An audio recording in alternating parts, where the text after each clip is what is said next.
자, 오늘 수특 현대소설 4강 바로 가도록 하겠습니다. 자, 근데 지난 시간에 우리 3강 했잖아, 3강, 그지? 3강에서 했던 작품 제목 뭐였냐? 사하촌, 어디 아래에 있는 마을? 절 아래에 있는 마을. 그 절 아래에 있다라는 게 무슨 관계를 설명하는 거라 그랬어? 일종의 권력 구조였죠? 절이 뭘 갖고 있어? 권력을 갖고 있는 지주의 역할이었고요. 그 밑에 있는 마을이 소장농의 의미였다. 네, 이렇게 받아들이라고 했습니다. 그래서 소외계층, 그 다음에 약자들이 계속 뭐하는? 당하고 있는 부조리한 현실에 대해서 뭐하고 있다?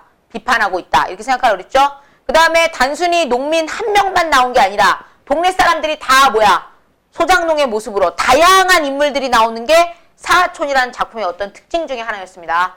들깨도 있었고 봉구도 있었고 엄청 다양한 인물들이 나오고 있다는 거. 네, 그것도 기억해야 됩니다. 소설 읽었으면 소설은 항상 누구 중심으로 읽으라고 했어? 인물 중심으로 읽으시고 그 인물이 벌이는 행동이랑 사건을 통해서 말하고자 하는 의도가 어디에 있는지를 정확하게 체크를 하셔야 됩니다. 그냥 단순히 그냥 글자 읽었다. 그렇다고 이거 해결되는 게 절대 아닙니다. 그래서 그리고 그걸 또 체크하시면서 정확히 보셔라 이겁니다. 자, 오늘은 시대가 조금 올라옵니다. 올라와봤자 뭐 여기도 네, 일제강점기죠. 일제시대. 네, 갖고 한번 가보도록 할게요.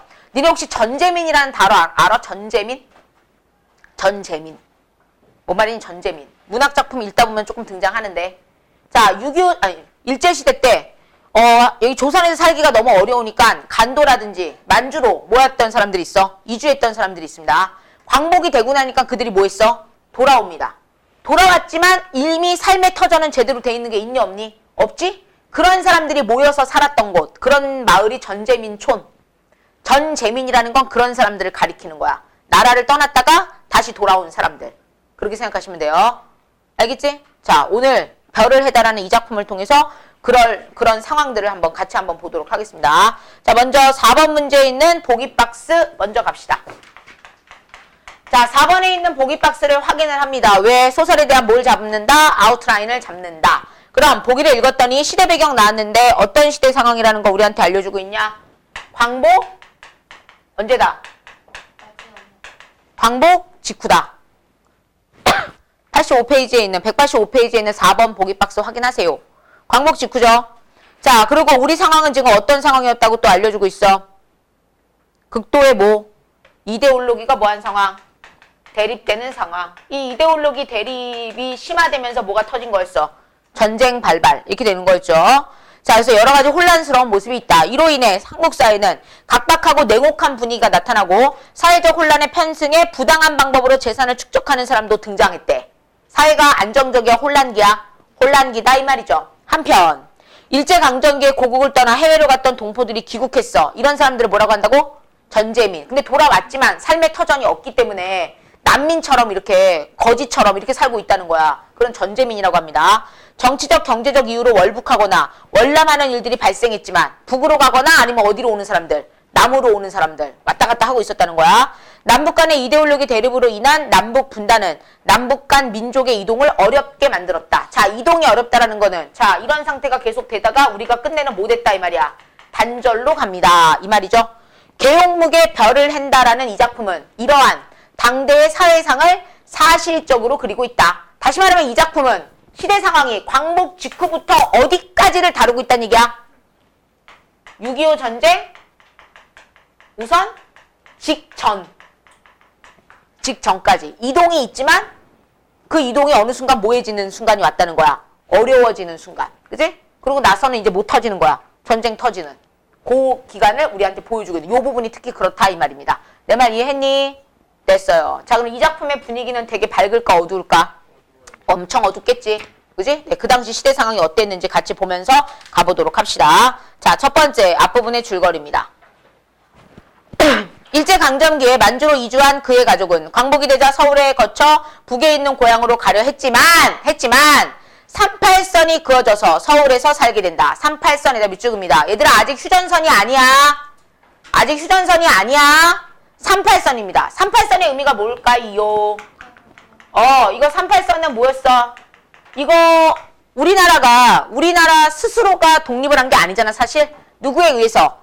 미국에 의해서 일본이 히로시마에 원자폭탄 맞고 항복하면서 독립이 된 거잖아. 그러다 보니까 이 조선에 대한 권리를 어디랑 어디에서 주장하는 거야? 미국도 주장하고 소련도 주장하고 뭐 이런 상황이 된 거죠. 그러다 보니까 이거 조선 한반도를 얘네들이 뭐 했어? 나눈 거죠?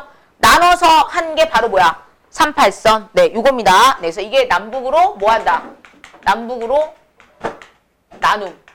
이 나눈 기준은 정치적 기준입니다. 아직 전쟁이 일어난 상황이 아니에요. 우선 관리하기 위해서 나눠서 이쪽은 미국이, 이쪽은 소련이 이렇게 관리합시다. 이렇게 된 겁니다. 이해되겠죠? 오케이. 근데 이것 때문에 뭐가 어려워졌어? 이동이 쉽지 않더라 이 말이야. 왔다 갔다 하는 게. 가난 때문에 집에서 쫓겨날 처지인 그에게 그의 친구는 집을 마련해 주기로 마음대로 약속을 하고 그는 어쩔 수 없이 친구를 만나러 간다. 아, 그와 누구의 관계? 친구. 그치? 그의 친구. 이렇게 나온다 이거죠? 네, 그래서 네, 가보도록 하겠습니다. 자, 첫 번째 에피소드입니다. 잠바 흥정이 붙었다. 친구는 양복 위에 잠바를 입었다. 물건 주인은 값이 맞지 않는 모양으로 어서 벗으라고 잠바 앞섭을 한 손으로 붙들고 당긴다. 조금도 달라진 맛이 없는 것 같은 25이 채 되었을까 한 청령이다. 조금도 달아진 맛이 없는 것 같은 밑줄급니다. 이 말이 뭔 말이야? 달아진 맛이 없대. 이거 뭐에 달아진 맛? 달아진 맛이 없는. 달아졌다라는 게 뭐야? 세상의 쩌들은. 이 말이지? 그럼 달아진 맛이 없는 것 같은. 이렇게 됐거든? 그치? 겉으로 보기에는 아직 뭐 할 나이라는 거야? 순박해야 되는 나이다 이 말이지. 순박한 나이. 몇 살? 몇 살? 25살이 채 안 됐을 법한. 아직 사회에 쩌들은 애는 아닌 것 같은 그런 나이인데 아 얘가 잠바 흥정을 붙여가지고 이렇게 상황이 되고 있다 이 말입니다. 상황이 되겠죠? 자 갑니다. 안 판다니 800원이면 제 시세인데 시세를 다 줘도 안 팔아? 이건 누굴 희약가시로 아니고 나서 서로 뭐하고 있어? 갈등이 되고 있습니다. 희약가시란 단어가 나왔습니다. 주석 붙어있죠? 자 확인해봅니다. 희약가시는 뭐래? 희약가시 뭐라고? 희약가시 넘겨봐. 주석에서 뭐라고 해줬어? 원래 희약가시는 일본어죠? 뭐라는 거야? 놀리냐? 장난하냐? 뭐 이런 거지. 그지? 이걸 누가 조롱하는 걸로 알고 있다고 짓을 하는 거야? 네, 이런 식으로 말하는 겁니다. 자, 계속 가볼게요. 친구는 눈을 매섭게 부릅뜨고 팔을 뿌리친다. 글쎄, 그렇게 못 팔아요. 2,000원 다 줘야 돼요. 청년의 손은 다시 잠바로 건너간다. 친구의 눈은 좀 더 매섭게 모로 비끼더니 받아요. 지점 묶음을 청년의 호주머니 속에 억지로 넣어주고 돌아선다. 넣어준 돈을 청년은 다시 드러내 부르짖고 뒤를 쫓는다. 여보! 친구의 옷자락을 붙든다. 누구야? 왜 붙들어? 바쁜 사람을. 인 줘요. 주다니 뭘. 잠바 말이에요. 안 팔겠다는 얘기죠. 얼마를 다 받아야 된다는 거야. 얼마? 아 지금 잠바 흥정하고 있는 거잖아. 근데 서로 생각하는 가격이 어때? 다른 거죠? 네. 주다니 뭘 줘? 아 잠바 말이에요. 아 당신 정신 있어? 물건을 팔고 돈까지 지갑에 넣고 다니다가 딴 생각을 하고선 이걸 누구 바지 저고리로만 다니는 줄 아나? 맘대로 물건을 팔았다 물렀다. 바지 저고리에다 밑줄입니다. 이때 말하는 바지 저고리는 상징적 의미죠. 무슨 의미야? 바지 저고리. 누굴 바지 저고리로 아나? 어떤 거? 누굴 바지 저고리로 아냐? 우리 요즘도 막 이런 말 쓰잖아. 그제? 뭐 없는 사람. 아무 생각 없고 개념 없는 사람으로 아나? 이게 헛된 사람으로 아냐? 이런 식의 의미라고 보시면 됩니다. 그래서 바지 저고리는 상징적 의미, 약간 비속적으로 쓴 거야. 비속적 표현이야. 병신 뭐 이런 거. 바보 이런 의미. 누굴 바보로 하나? 막 이러면서 네, 이렇게 하는 겁니다. 몸부림을 쳐 청년의 붙든 손을 떨구고 떨어진 손을 와락 붙들어 이맛배기가 맞다으리만치 정면으로 딱 당겨 세우고 눈을 흘기며 가슴을 밀어 젖힌다. 점점 갈등이 뭐 되고 있어? 고조되고 있죠? 어떻게 하는 거야? 이게 멱살 잡고서는 막 이렇게 막 눈 부릅뜨고 막 들어 올리는 모습이잖아. 이제 이러다 내려치겠지. 이렇단 좋지 못해 괜히. 밀어젖힌 대로 물러난 청년은 더 맞잡이를 할 용기를 잃는다. 멍하니 친구를 바라보고만 섰더니 어처구니 없는 듯이 뭐라고 혼자 중얼거리며 그대로 쥐고 있던 돈을 세어보고 집어넣는다. 여기까지가 상황이 하나 끝난 거야. 무서운 판이었다. 밑줄급니다. 자, 이 말이 바로 서술자가 우리에게 알려주는 당시에 어떤 모습을 보여주는 거야? 혼란한 상황을 이렇게 제시한 거죠. 어떤 합리적인 흥정이 오가는 게 아니라 폭력적인 게 더 우위에 있는 그런 시기였다 이 말이야. 이해되겠어? 합리적이야? 비합리적이야? 비합리적인 상황, 말이 통하지 않는 상황, 주먹이 더 센 상황, 힘이 더 센 상황, 무서워서 물러날 수밖에 없는 상황, 이런 시대 상황이었다 이 말이죠. 총소리 없는 전쟁 마당이다. 비유적 표현이죠. 어떤 상황에 대한? 그렇지. 혼란한 상황에 대한 비유적 표현입니다. 총소리는 없지만 이거 완전히 어디랑 똑같다. 전쟁터랑 똑같아 이 말이죠. 친구는 이 마당에 이러한 용사이었던가 이러한 용사에다가 밑줄 그어 약간 비꼬는 거죠. 반어적 표현입니다. 만나기조차 무서워진다. 왜? 내 친구가 뭘 행사한 애야? 폭력적으로 뺏듯이 이렇게 한 사람이잖아. 그죠? 그래서 용사인가? 비유적, 반어적 표현이야. 만나기조차 무서워진다. 여기 모여 웅성이는 이 많은 사람들은 다 그러한 소리 없는 총들을 마음속에 깊이들 지니고 있는 것일까? 소리 없는 총들에다 밑줄 긋니다. 이 소리 없는 총이라는 건 뭐의 개념이야? 다들 뭐 할 각오들이 돼 있어? 뭐 할 각오? 서로 싸움, 이권 다툼, 자신의 이익을 위해선 상대방에게 뭐 할 생각까지 해? 폭력을 휘두를 생각까지 하는 그런 걸 마음속으로 다 지니고 있는 것일까? 빗 맞을까봐 결이 빠르다. 곁이 바르다. 빗 맞을까봐 곁이 바르다. 오히려 두려운 마음이 생겼다. 이런 개념입니다. 여기다가 써볼까? 그 옆에다가. 자, 요 부분은 서술자가 누구의 마음을 읽었어? 인물의 마음을 읽었지? 인물 누구? 지금 인물 누구 나오냐? 그하고 그의 누구? 친구. 여기에 잠바 25세 청년 이렇게 나왔던 거지? 내 말 이해됐어? 그럼 이 상황을 보면서 그가 느끼는 심리적 상태가 지금 다 나온 거잖아.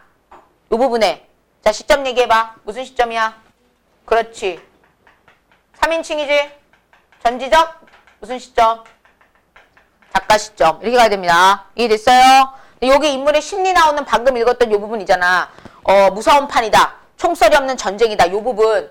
여기는 다 인물의 마음속 상태를 다 읽어낸 전지적 작가 시점이 두드러지는 부분이고 그러면서 얘는 직접 제시야, 간접 제시야? 지금 읽었던 그 부분. 직접 제시죠? 마음속 생각을 그대로 다 드러내잖아. 그죠? 오케이. 그런 의미 파악하시면 됩니다. 갑시다. 아, 여보. 어서 이 자리를 떠나고 싶어 자기를 찾는 듯이 살피는 친구를 꾹 찔러 부른다. 지금 왔소? 나 좀 바빠. 먼저 가야 할까봐. 기다리겠기에 들렀지. 바쁘긴 내 다 아는 걸. 둘이 이제 대화하는 거야. 글쎄, 그래가지고 100만 날 돌아다녀야 집 못 얻는 달밖에. 난 아직 아침도 못 먹고 우리 점심 같이 하고 잠깐 집에 들러 옷 좀 갈아입고 나가세. 라고 해서 이제 둘이 이제 얘기를 했어. 자, 친구가 뭘 얻어준다고 했어? 뭘 구해준다고? 집을, 그렇지, 마련해준다고 해서 이제 같이 다니려고 하는 거죠. 아니, 정말 글쎄, 이리 와 봐요. 친구가 또 강압적으로 그를 이끕니다. 손목을 잡아 끌어 앞세운다. 강박히 부딪힐 수가 없다. 점심이라기보다 술이었다. 실로 얼마 만에 쇠고기찜을 실컷 하고 확확 다는 얼굴을 느끼며 남산 밑을 돌아 후암동으로 따라간다. 남산 밑줄, 후암동도 밑줄. 구체적인 뭐가 나왔어? 지명이 나왔죠? 네, 실제 서울의 지명들이 다 그대로 사용되고 있어요. 어느 커다란 회사의 중역이 살던 숙사인 듯 빨간 기와집이다. 이 집도 그렇게 얻었거든. 친구는 전령의 단추를 누른다. 꼭 같은 알몸으로 보통의 한 개씩을 등에 걸머진 채 인천에서 내려서 헤어진 지 1년. 자, 헤어진 지 1년. 그 밑에 쓸까? 친구와 나의 뭐야? 내력입니다. 친구와 나의 내력. 우리 둘이 어떤 관계인지를 보여주는 거야. 같이 알몸으로 아무것도 못 가져오고 보통이만 하나 들고선 왔다는 거야. 자, 그럼 여기서 잠깐 어서 내려서 헤어졌다 그랬지? 인천에서 내려서 헤어졌다 그랬지? 그리고 얘 지금 어디에서 지금 직구하려고 하고 있어? 남산, 후암동, 서울에서 직구하려고 하고 있지, 그지? 그럼 얘네가 어디에서 어디로 왔다는 거 알 수 있냐? 인천에 도착한 게 어디에서 온 걸까? 아까 보기박스에서 잘 봐봐.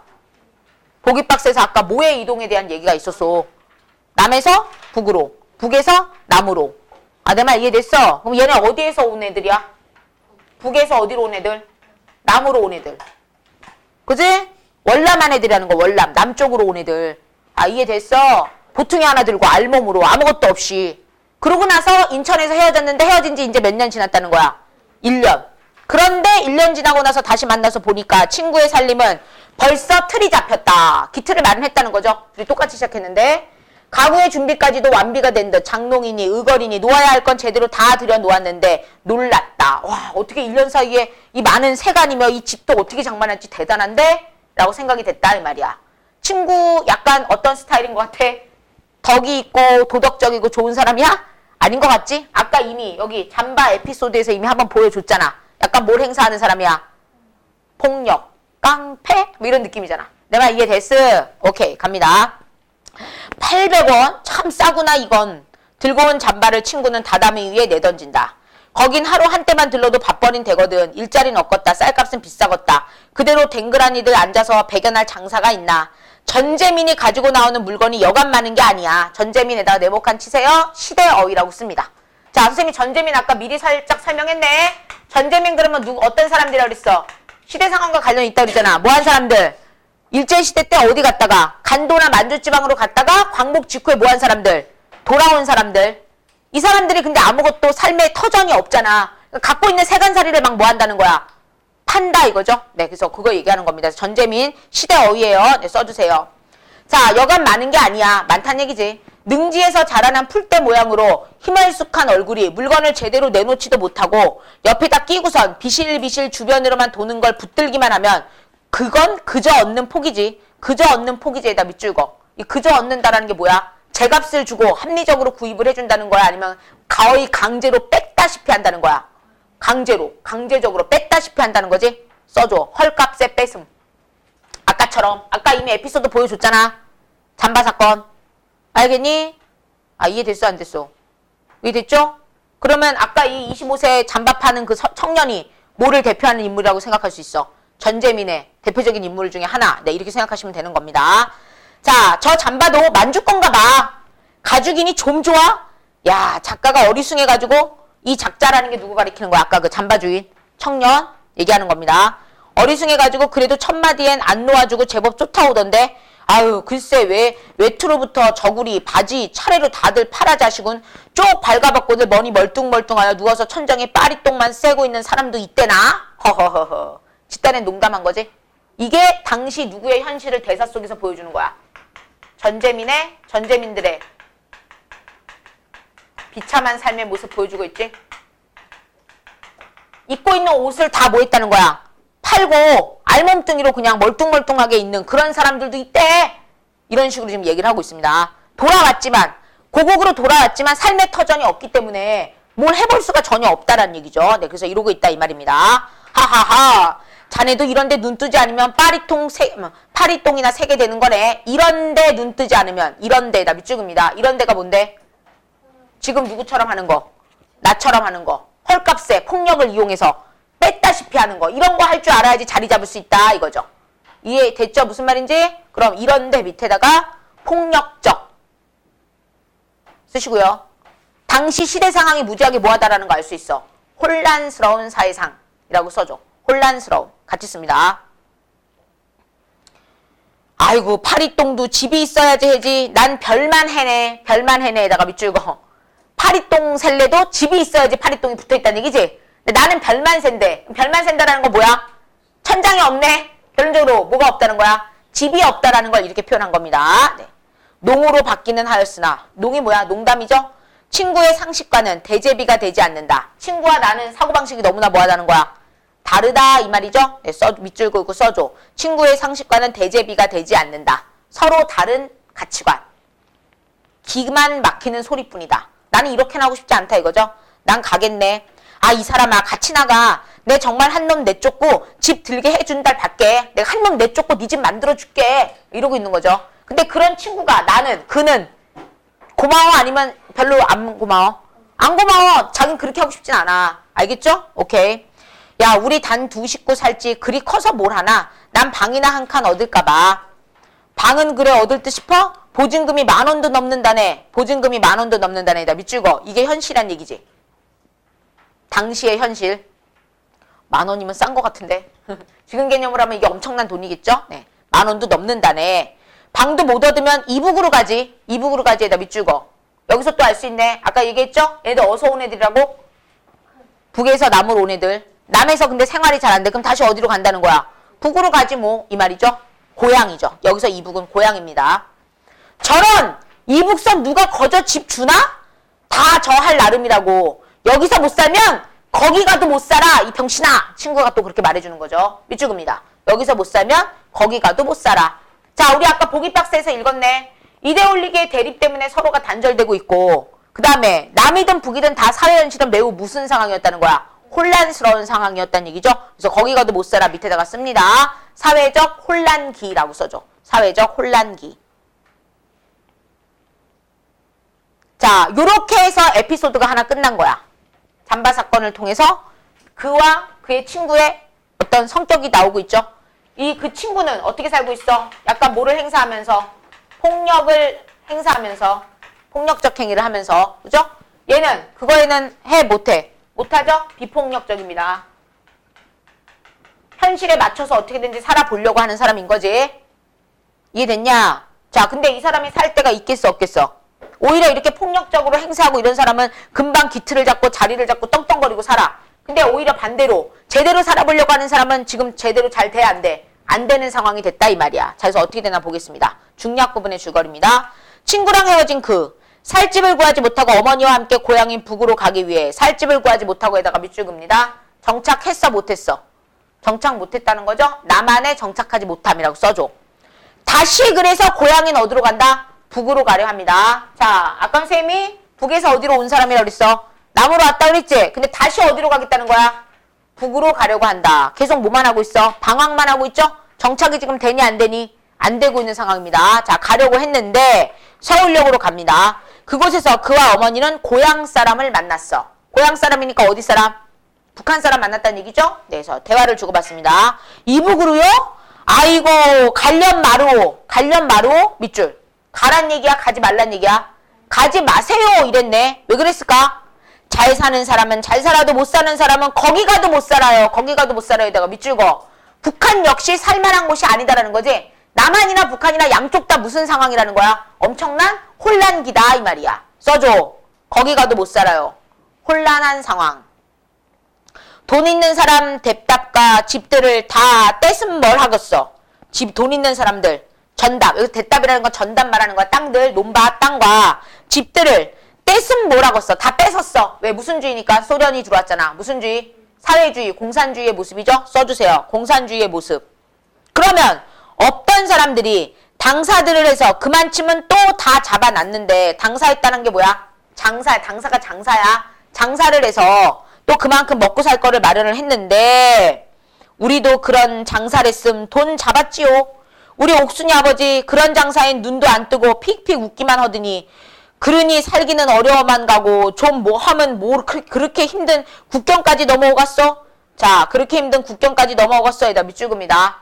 당시에 살기가 너무나 뭐하다라는 걸 말해주고 있어. 어렵다 이 말이지. 그래서 또 여기도 뭐 했다는 거야. 넘어서 북한에서 못 살고 넘어서 어디로 왔다는 거야. 남한 쪽으로 왔다 이 말이야. 이해됐어? 됐어요. 그 다음 갑니다.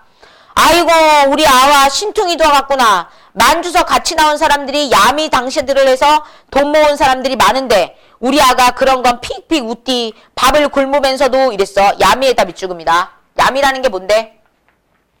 우리 야매라는 말 들어봤냐? 야매라는 말 들었어. 야미 말고 야매는 들어봤니? 야매가 뭐야? 정식 루트를 이용하는 게 아니라 뒤에 숨어서 불법적인 거래를 하는 걸 뭐라고 그래? 야매라고 하거든. 그 야매가 여기서 뭐라고 표현되어 있는 거야? 야미라고 표현되어 있는 거야. 불법적 거래라고 써주시면 됩니다. 그럼 불법적 거래를 하는 사람은 어떻게 산다는 거야? 떵떵거리고 배부르게 잘 살아. 근데 정확하게 합법적인 거 지키면서 살려고 하는 사람은 오히려 밥을 뭐해? 굶게 된다 이 말이죠. 거기도 그럼 그렇구나. 거저 살기가 같을 바에야 뭘 알아? 그 끔찍한 국경을 넘어가간 못 알아 그걸 또 넘어가겠냐 이 말이야. 그냥 어디가 낫다는 거야. 차라리 여기가 낫다 이 말이죠. 아이고 그러면요. 아이 여기도 그럼 살기가 그렇게 말재우다잉. 뭐 광다부 한자에 30원 한다 40원 한다 하더니 물가 폭등을 말하는 거죠. 네, 물가가 안정기야 불안정해? 불안정하죠. 써주세요. 불안정한 물가. 다 혼란한 상황이라는 걸 보여주는 겁니다. 우리 가재 와선 그렇게도 했단다. 어저께래 옛날인데 뭘 그러네? 거기 집은 으드르니 그런데 얻기 쉬우니? 집은 얻기 쉬우니? 이렇게 물어봤죠. 왜? 여기 남한에서 지금 뭐 못 얻어가지고 고생했으니까. 집을 못 얻어서 고생했으니까 거기 가면 그런 집 얻기 쉬우니? 이렇게 물었죠. 그랬더니 아이고 쉽다니요. 발라요. 거지집이라고 유명한 건 내만 놓고는 훌떡훌떡 허디요. 그러디 어디 빈간이 있게 그루? 빈간이 있게 그루에다 밑주고. 뭔 말이야? 빈칸 있다 없다? 빈칸 없다 이 말이야. 빈집 있어 없어? 빈집 없다 이 말입니다. 다 이북 사투리가 나오고 있죠. 만주서 나와서 집 찾는 사람도 있디요. 제 집 쬐게 나서 어디 빈칸이나 있을까 하고 돌아가는 사람도 있디요. 뭐 촌이나 골이나 딱 가습 뜨다. 난이에요 난. 난에다 밑주고. 이 난이 뭔데? 전쟁통이다 이 말이야. 실제 전쟁이 벌어졌다는 게 아니라 그런 전쟁 상황이랑 흡사하다 이 말이죠. 그 정도로 살기가 뭐하다는 얘기야? 어려워. 그럼 북한이나 남한이나 달라진 거 있어 없어? 없죠? 여기도 그렇단다. 우린 집을 못 얻어 한디에서 내내 살았단다. 밥이라고 밀가루 떡만 먹고 여기도 할 때 여기가 어디야? 남한. 남한이나 북한이나 지금 살아가는 모습이 어때? 비슷하지 뭐. 그지? 다 혼란스럽다 이 말입니다. 여기도 그럼 그렇게 집이 없어요? 겉도 가수다래고로? 겉도 가수다래에다가 밑줄 거. 남이나 북이나 상황이 지금 뭐 하다는 거야? 같다 이 말이죠? 써줘. 남북한의 상황이 같음.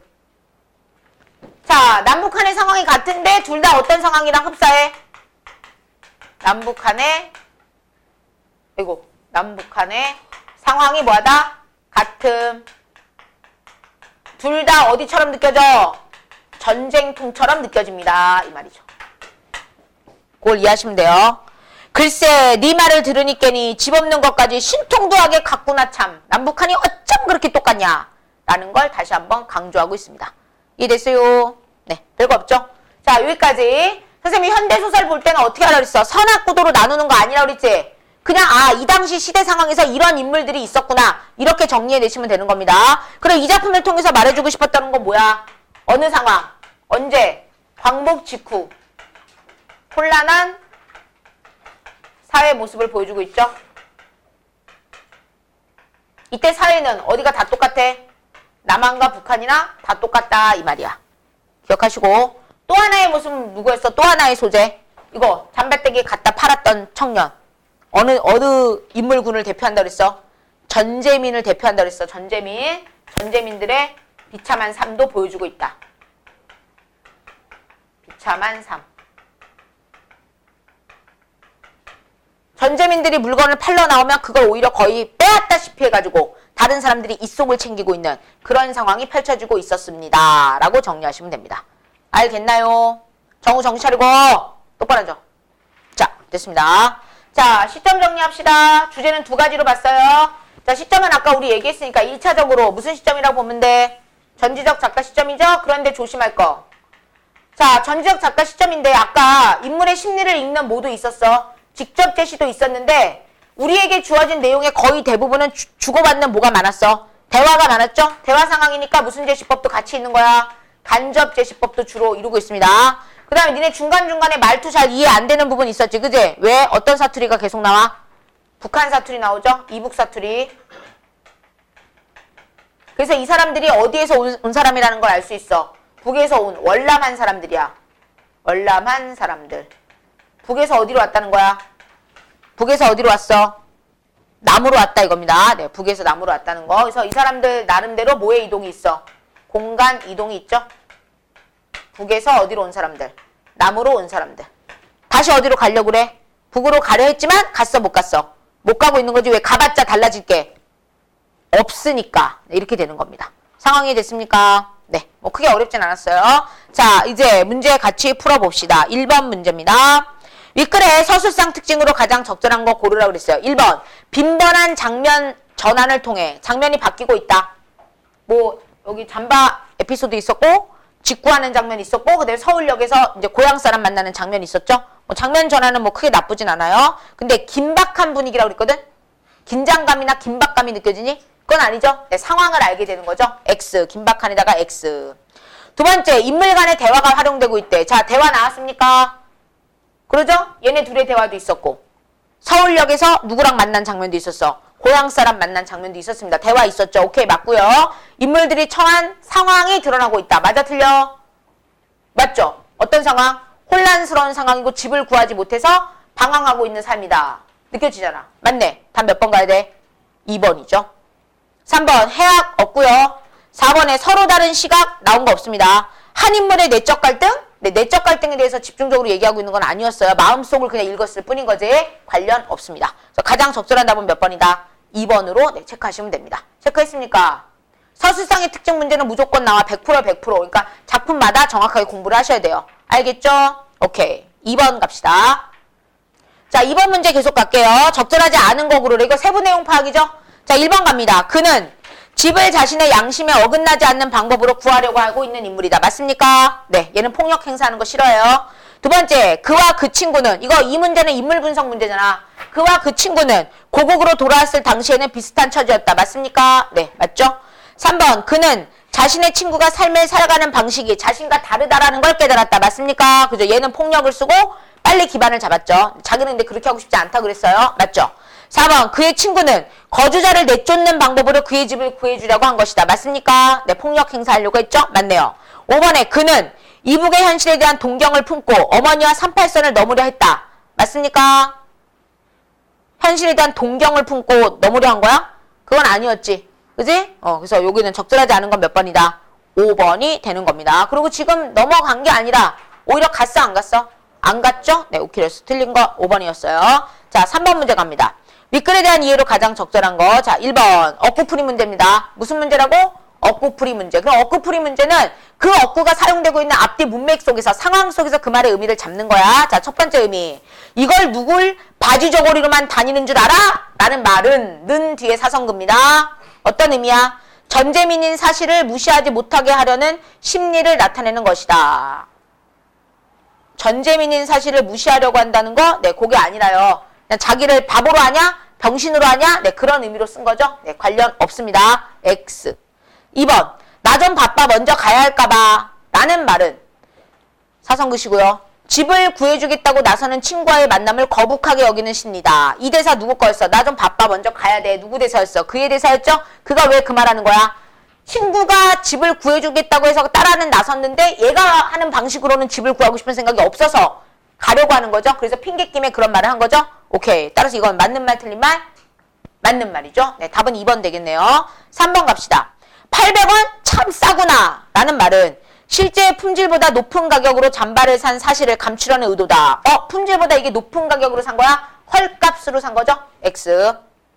4번 파리똥도 집이 있어야지 난 별만 해내 라는 말은 파리똥과 별의 대조를 통해 가난하지만 희망을 놓지 않겠다라는 의지야? 아니 이거 농담한 거지. 일종의 농담. 농담이지만 사실은 본인에 대한 디스잖아. 나는 집 없어서 어서 살고 있다. 들판에서 야외에서 하늘 보면서 살고 있다. 이렇게 말하는 거잖아. 관련 없습니다. X. 5번 우리 아가 그런 건 픽픽 웃디는 아들의 무능력한 모습에 실망한 어머니의 안타까운 심정이다. 이 무능력한 모습에 실망한 거야? 그게 아니죠. 현실이 너무나 뭐해서? 힘겨워서 허무한 웃음이라고 봐야겠죠. 허무한 웃음. 네, 관련 없습니다. 따라서 가장 적절한 건 다 몇 번으로 가야 된다? 몇 번으로? 2번으로. 네, 그렇게 이해하시면 됩니다. 자, 넘어가서 4번 문제 그대로 갑니다. 기억에서 미음입니다. 자, 1번이에요. 기억. 전쟁터를 방불케 하는 해방기에 극심한 사회적 혼란기를 표현한 것이다. 확인해봐. 맞습니까? 뭐라고 말했어? 기억에서. 총설이 없는 전쟁마당. 혼란한 상태를 빗대어서 말한 거 맞죠? 5. 2번. 니은은 원래 많은 사람들의 증가로 전제민들이 집을 구할 수 없었던 당대 현실을 비판하고 있다. 북에서 남으로 내려오는 사람들이 많아서 전제민들이 집을 구할 수 없었대. 그걸 말하는 거래. 볼까? 니은. 글쎄 그래가지고는 100만 날 돌아다녀야 집 못 얻는 달밖에 이렇게 말하겠네. 이게 뭔 말이야? 얘가 한 말이었지. 얘처럼 살아가지고는 절대 집 얻을 수 없다라고 말한 거지. 근데 이게 전제민들 때문에 월남한 사람들이 집을 못 구하고 있다. 월남한 사람들이 증가해서 전제민들이 집을 못 구하고 있다. 그런 의도로 말한 건 아니죠. 폭력을 써야 되지 이게 먹혀. 이렇게 살아가지고는 안 돼라고 말하는 의미라고 보셔야 됩니다. 알겠습니까? 이해되니? 오케이. 따라서 적절하지 않은 거 몇 번이야? 잘못 설명하고 있는 거 2번이죠. 3번 갑니다. 디귿은 사회의 불안정으로 인해 현실 대응 방식에 따라 개인의 경제적 삶이 달라졌던 해방기의 사회상을 보여주고 있다. 자, 디귿 갑니다. 어떻게 됐어? 알몸으로 왔는데 1년 만에 자리 잡은 사람. 정상적인 방법은 아니었겠지. 그 다음에 1년이 지났지만 여전히 자리를 못 잡고 있는 사람. 그래서 경제적인 어떤 상황들이 서로 모여주고 있다는 거야. 달라지고 있다라는 거. 네, 맞죠? 4번 갑니다. 리을. 리을은 만주에서 돌아온 동포들이 고국에서 고달픈 삶을 살았던 당대의 현실을 드러내고 있다. 확인해보자. 리을 뭐라고 돼 있어, 리을? 쪽 발가벗고 옷은 다 갖다 팔고 멀뚱멀뚱 누워서 천장에 파리똥 새고 있는 사람들. 얘네들이 누구라는 거야? 전제민들의 모습을 이렇게 표현한 거죠? 네, 그럼 맞네요. 만주에서 돌아온 동포들이 전제민들 말하는 거잖아. 맞죠? 5번 갑니다. 미음은 이데올로기 대립으로 인해 남북 간의 이동이 어려워진 비극적인 현실을 환기하고 있군. 왜? 뭐라고 말했어? 그 끔찍한 국경을 넘어가간? 이렇게 말했네. 남에서 지금 어디로 가려고 하는데? 북으로 가려고 하는데 그 끔찍한 국경을 넘어가간 이렇게 말했잖아. 아직 분리가 된 거 아닌데도 그렇게 넘어가기가 쉽지 않았다는 얘기를 하는 거잖아. 그래서 우리가 지금 점점 못 되고 있는 상황이야. 단절되고 있는 상황을 이렇게 표현한 거다. 이렇게 이해하시면 됩니다. 오케이. 맞는 말. 따라서 4번 문제 적절하지 않은 건 몇 번이었다? 2번으로 네, 체크하시면 됩니다. 이해되겠죠? 오케이. 넘어갑니다. 자, 현대소설 5강입니다. 자, 5강은 뭐에 대해서 나오고 있냐? 손창섭 작가의 비 오는 날. 이제는 시대가 조금 올라와서 이제 6.25 전쟁 시대로 나옵니다. 자, 마찬가지 패턴으로 공부해 봅시다. 먼저 페이지 189쪽입니다. 자, 189쪽에 있는 뭐를 먼저 읽어야 될까? 똑같습니다. 보기 박스 먼저 읽습니다. 이번에 현대소설 5강. 자, 이번에 문제는 몇 번 문제 걸려 있었냐? 3번에 있는 보기입니다. 자, 눈으로 한번 확인해 볼까요? 쭉 읽었더니 핵심이 뭐야? 윗글은 무슨 전쟁? 6.25 전쟁. 선생님이 아까 이게 지금 뭐별로 쭉 넘어오고 있다라고 내가 얘기해주고 있어. 시대 상황별로 넘어오고 있다라고 지금 얘기해주는 거야.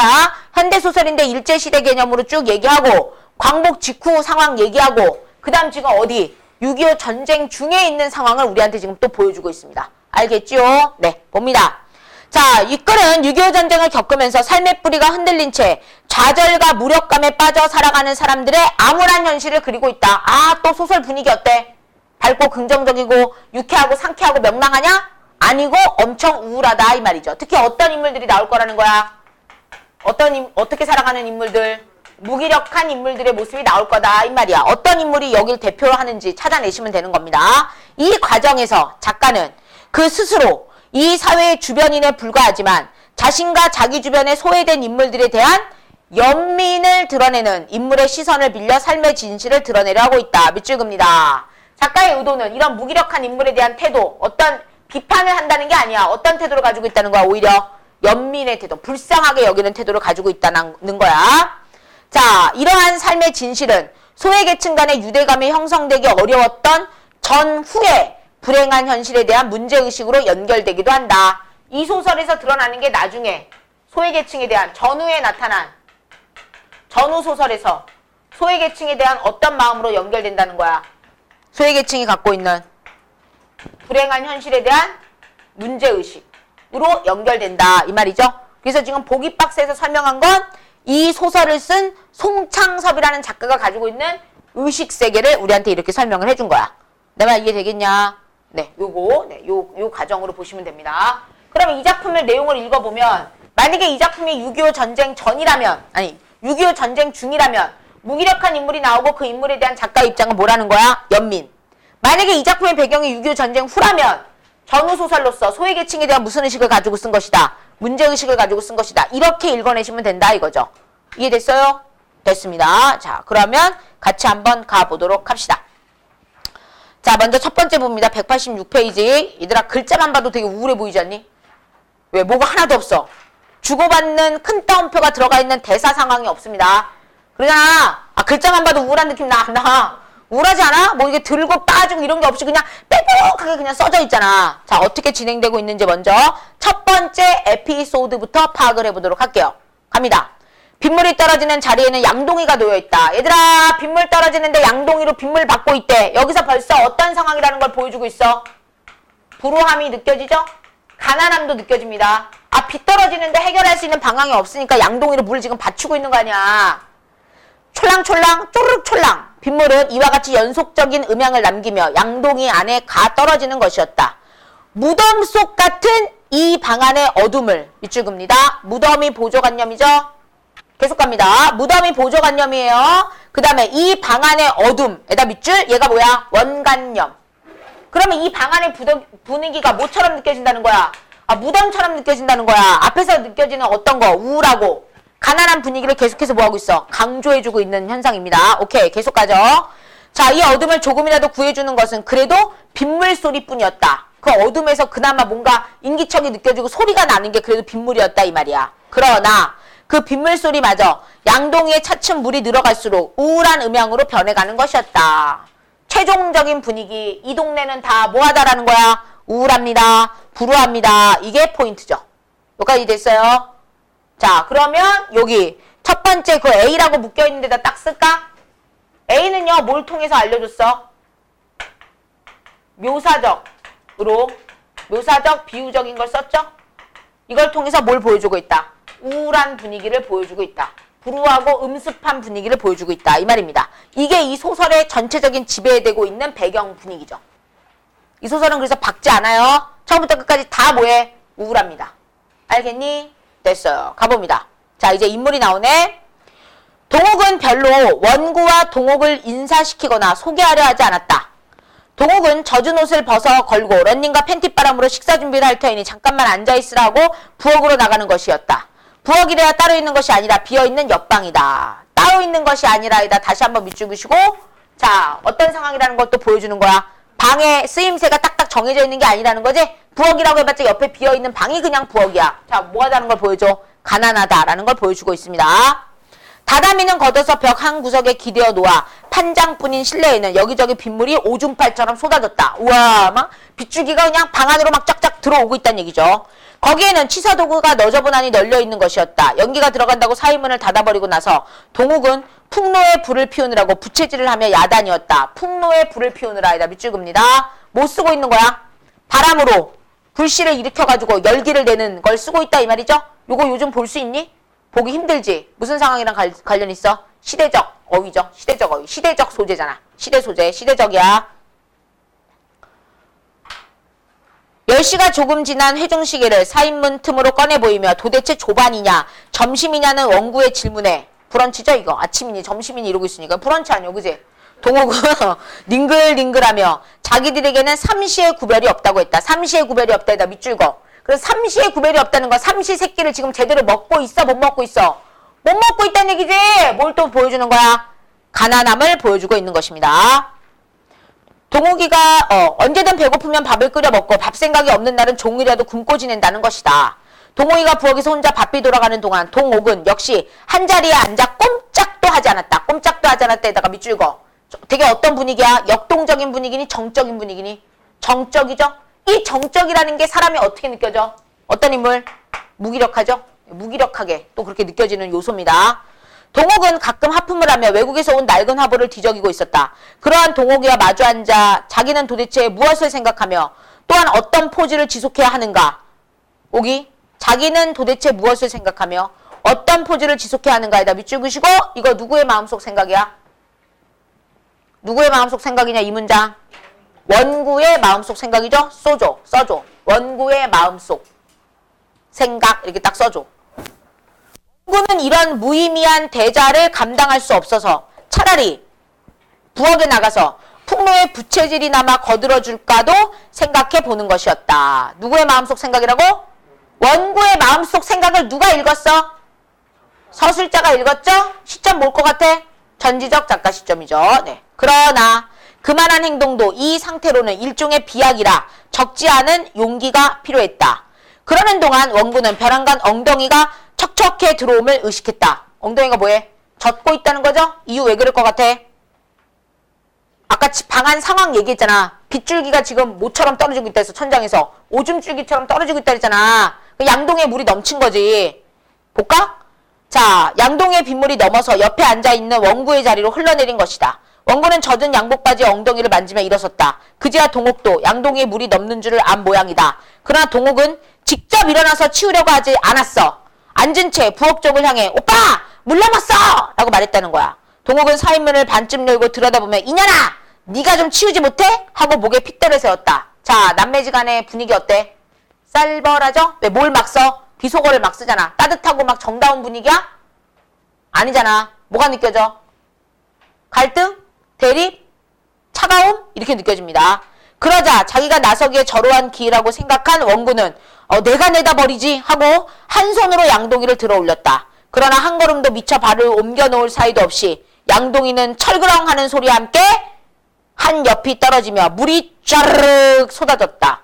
손잡이의 한쪽 끝 갈고리가 고리 구멍에서 벗겨진 것이었다. 순식간에 방바닥이 뭐가 됐어? 물바다가 됐고 여태껏 꼼짝 않고 앉아있던 동욱도 그제만큼은 냉큼 일어나서 비켜서는 것이었다. 그 순간 포착됐습니다. 동욱의 동작이 예사롭지 않았다. 원구에게 또 하나 우울의 씨를 뿌려주는 것이었다. 우울의 씨 밑에다 쓸게. 또 비유적으로 썼지? 동욱의 절름발이를 느낀 거야. 동욱이가 그동안 꼼짝 안 하고 앉아 있었던 이유가 있었어. 왜? 얘가 어때? 절름발이 소아마비 때문에 제대로 걷지를 못합니다. 원피스 밑으로 드러난 동욱의 왼쪽 다리가 어린애의 손목같이 가늘고 짧았기 때문이다. 걸음걸이가 온전치 않아요. 그러한 다리를 옮겨 디디는 순간 동욱의 전신은 한쪽으로 쓰러질 듯이 기울어지는 것이었다. 어떤 모양새인지 알겠지? 한쪽으로 온몸이 기울어졌다가 다시 제자리를 찾고 이런 식으로 걷는다는 거야. 동욱은 다시 한번 그 가늘고 짧은 다리를 옮겨놓는 일 없이 젖지 않은 구석자리에 재빨리 주저앉아버리고 말았다.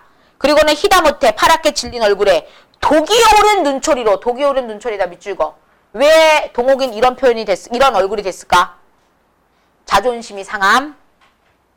안 보여주고 싶었던 거지. 원구한테 자기 이런 모습. 그래서 꼼짝 않고 앉아 있었던 거야. 근데 빗물이 이렇게 돼버리니까, 양동에 물이 쏟아지니까 어쩔 수 없이 뭐 한 거야. 자기의 상처가 노출이 돼버린 거지. 안 보여주고 싶었던 부분이 원구를 잡아먹을 듯이 노려보는 것이었다. 동욱의 시선을 피하며 탕류의 대하의 가운데 떠있는 것 같은 공포에 몸을 떨며 원구는 마지막 기력을 다하여 허우적거리듯 두 발로 물고인 방바닥을 절벅거려 보는 것이었다. 여기까지가 에피소드가 하나 끝나는 거죠. 자, 그 밑에다 정리하자. 인물 얘기해봐. 누구랑 누구 나왔어? 동욱이 나왔고요. 또 동옥이도 있었죠. 둘의 관계는 뭐야? 남매지간입니다. 자, 이 여자애는 뭐라고? 절름발이죠. 장애인이야. 장애가 있어요. 그지? 자, 여기에 동욱이의 친구 누가 찾아온 거야? 원구가 찾아왔죠? 자, 이들의 삶의 모습은 되게 어떻다라고 느껴져? 비참한 삶이죠? 어떤 에피소드에서 알았어? 먹는 거에서 알았지? 삼시세끼 제대로 못 챙겨 먹는다고 했고요. 그지? 그 다음에 비가 이렇게 쏟아지고 양동이에 받치고 있는데 양동이조차도 온전한 게 지금 없는 거지? 그래서 이들의 삶이 지금 불우하게 살고 있구나라는 거 알 수 있습니다. 그 다음에 이걸 바라보는 원구. 되게 마음이 되게 어때? 불편하지? 뭔가를 해주고 싶은데 이 자리가 이 사람에겐 되게 불편한 거 아니야? 밥을 해주겠다는 동욱이의 이것도 편하네 아니면 힘들어? 불편해. 불편하지? 그래서 어찌할 줄 모르는 이런 상황이었다라는 겁니다. 이해됐어요? 그러면서 체크할 거. 얘들아, 나가 없잖아. 그럼 서술단 다 몇 인칭이야? 3인칭이죠. 그 다음에 인물의 마음속 생각을 읽었네. 누구 것만? 누구 것만 읽었니? 원구 것만 읽었잖아. 느껴졌냐? 그럼 우선 기본적으로 3인칭 무슨 시점이야? 전지적 작가 시점인데요. 재밌는 거. 야, 원래 전지적 작가 시점이면 모든 인물의 마음속을 뭐 할 수 있어? 읽을 수 있는 거 아니야? 그런데 이 작품에서는 지금 어떻게 하고 있다는 거야? 서술자가 작품 안에 있는 인물 중에 누구 것만 읽어? 누구 것만 읽니? 원구의 마음속만 읽습니다. 내 말 지금 이해됐니? 그리고 원구가 누구랑 누구에 대해서 추측해? 동욱이랑 동욱에 대해서 뭐 하고 있다? 추측해보는 거야. 얘네들의 상태에 대해서. 원구의 마음속으로. 그리고 원구의 마음속만 누가 읽고 있어? 서술자가 읽고 있다 이 말이야. 내 말 알겠니? 다시 말하면 모든 인물의 마음을 다 읽고 있는 게 아니라는 거야. 서술자는 누구 것만 읽고 있다는 거야. 원구 것만. 기존의 전지적 작가 시점과 패턴이 좀 뭐예요? 다릅니다. 그래서 시점 문제 잘 나올 수 있으니까 확인을 꼭 하셔야 된다 이거야. 알겠소? 이해됐소?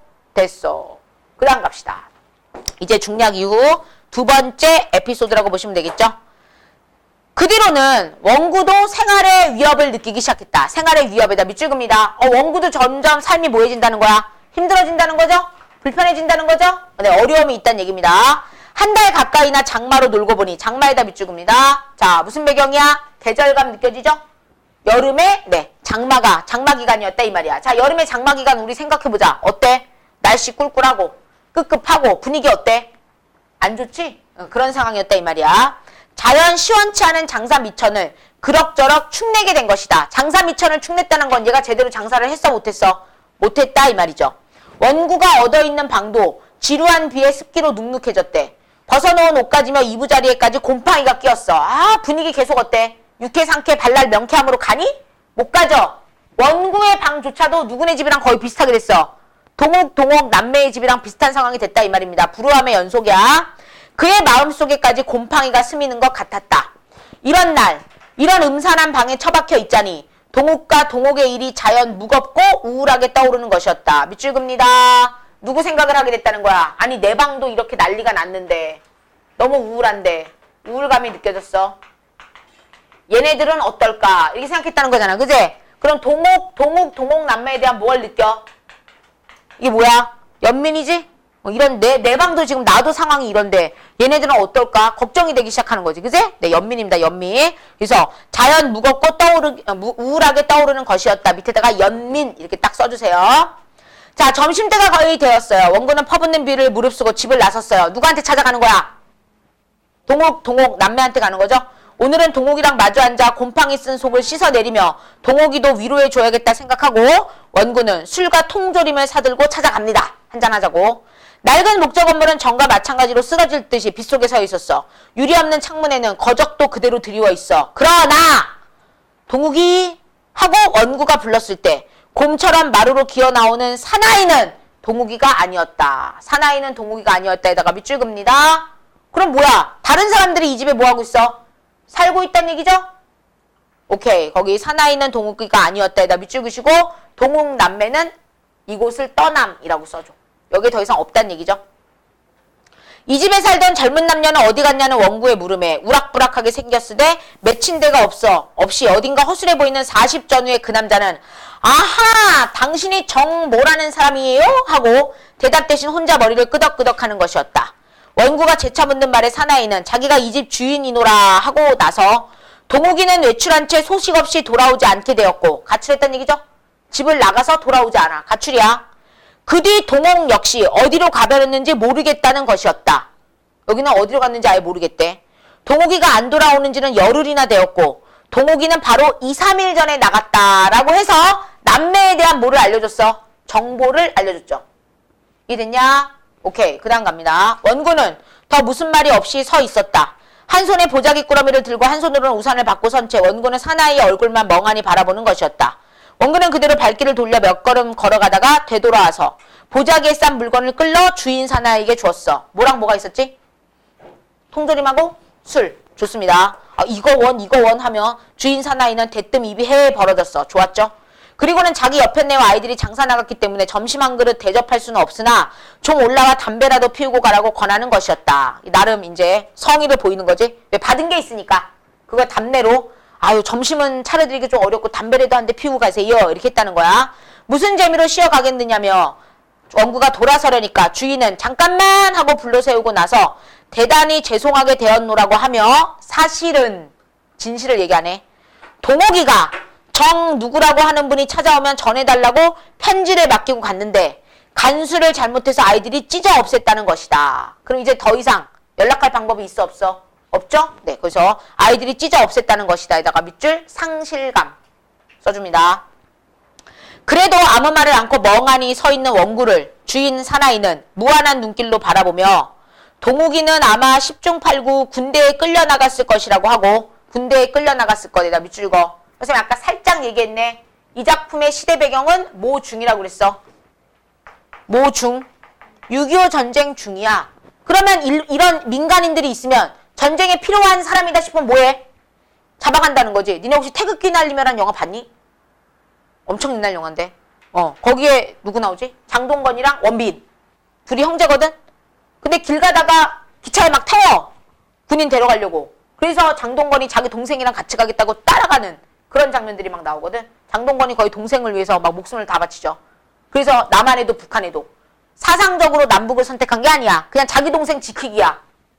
무슨 라이언 일병 구하기처럼. 뭐 얕은 그런 영화였습니다. 예전 그 얘기하는 거야. 그 시대의 그 상황. 지나가던 사람이 군인으로 뭐 하는 경우들이 있었다는 거야. 착출되는 경우도 있었다 이 말이야. 내가 알겠어. 아마 원구는 그랬을 것이다. 이렇게 말을 했고요. 아니 원구가 아니라 누구지? 동욱이는 군대로 끌려갔을 것이다. 이렇게 말을 했고요. 또 하나 동욱은 아이들처럼 어머니를 부르며 가끔 밤중에 울기에 뭐라고 좀 나무랐더니 그 다음날 저녁에 어디론가 나가버렸다. 이렇게 말을 했대. 그랬더니 죽지는 않았을까? 자살을 하든 굶어 죽든 하고 혼잣말처럼 중얼거리며 돌아서는 원구의 등에다 대고. 자, 이 말은 원구가 누구를 걱정한 거야? 동욱이 걱정이 한 거죠. 동욱이 걱정. 여자애를 걱정한 거야. 굶어 죽지 않았을까? 자살했으면 어떡하지? 이렇게 하니까 중요한 옷가지랑은 꾸려가지고 간 모양이니 자살할 의사는 없었음이 분명하고 한편 병신이긴 하지만 다리 절름발이죠. 얼굴이 그만큼 뱀뱀하고서야. 얼굴이 좀 뭐한 스타일이야? 예쁜가 봐. 누가? 동옥이가. 어디가 몸을 판들 굶어 죽기야 하겠느냐고 주인 사나이는 짓거리는 것이었다. 어디야 몸을 판들. 아마도 뭐가 될 수도 있다. 창녀? 술집 여자가 됐을 수도 있다. 이렇게 말을 했다는 거죠. 얼굴이 그만큼 뱀뱀하고서야 어디가 몸을 판들 굶어 죽기야 하겠느냐는 말에 이상하게 원구는 정신이 펄쩍 들었어. 이놈, 네가 동옥을 팔아먹었구나. 어디로? 사창가로. 라는 생각이 들었다는 거지. 그러나 사나이와 싸우지는 못했습니다. 왜? 원구 또한 어떤 인물이니까? 원구 또한 어떤 인물이야? 무기력하거든. 여기 나오는 인물들이 다 그렇잖아, 지금. 막 열정이 있고, 막 적극적이고, 현실을 해결하려고 노력하고, 그게 아니거든. 그죠? 하고 대들듯한 격분을 마음속 한구석에 의식하면서도 마음속에 있긴 있었어. 천근의 무게로 내리는 듯한 육체의 중량을 감당할 수 없어. 그는 말없이 발길을 돌이켰다. 원구도 어떤 캐릭터라고? 무기력해. 분노감을 느꼈지만 아무것도 했어 못했어? 못했죠? 네, 소극적입니다. 써주세요. 소극적 인물. 이놈! 네가 동옥을 팔아먹었구나! 하는 흥분한 소리가 까마득히 먼 곳에서 자기를 향하고 날아오는 것 같은 착각에 오한을 느끼며 네가 동옥을 팔아먹었구나. 나 밑줄 그어. 이 너는 원래 1차적으로는 누구야? 그 집주인이라고 하는 사나이잖아. 맞아? 근데 원구 입장에서는 누구에게 들리는 목소리처럼 또 들린다는 거야. 자기 자신에게. 그치? 원구 자신에게 하는 소리. 이렇게도 느껴진다는 거야. 그리고 여기서는 자기 자신에 대한 뭐가 있어? 자기 비판이지? 자기 비판이니까 어떤 느낌이 있어? 자조적이죠? 그지? 네가 동옥이를 지켰어야 되는데 네가 동옥이 팔아먹은 거랑 마찬가지야! 이렇게 말한 거랑 똑같다는 거야. 두 개 다 됩니다. 알겠죠? 오케이. 이때 너는 두 사람 다 되는 거야. 하는 흥분한 소리가 까마득히 먼 곳에서 자기를 향하고 날아오는 듯한 착각의 오한을 느끼며 원구는 호박덩굴 우거진 밭두둑길을 앓고 난 사람 모양 허전거리는 다리로 걸어나가는 것이었다. 다리 휘청휘청거리면서 가고 있었다. 이 말이죠. 여기까지 이야기 뭐 끝 이겁니다. 자, 어떤 모습 보여주고 있어요? 이 소설을 통해서 말하고자 하는 건 무슨 상황? 6.25 전쟁 속에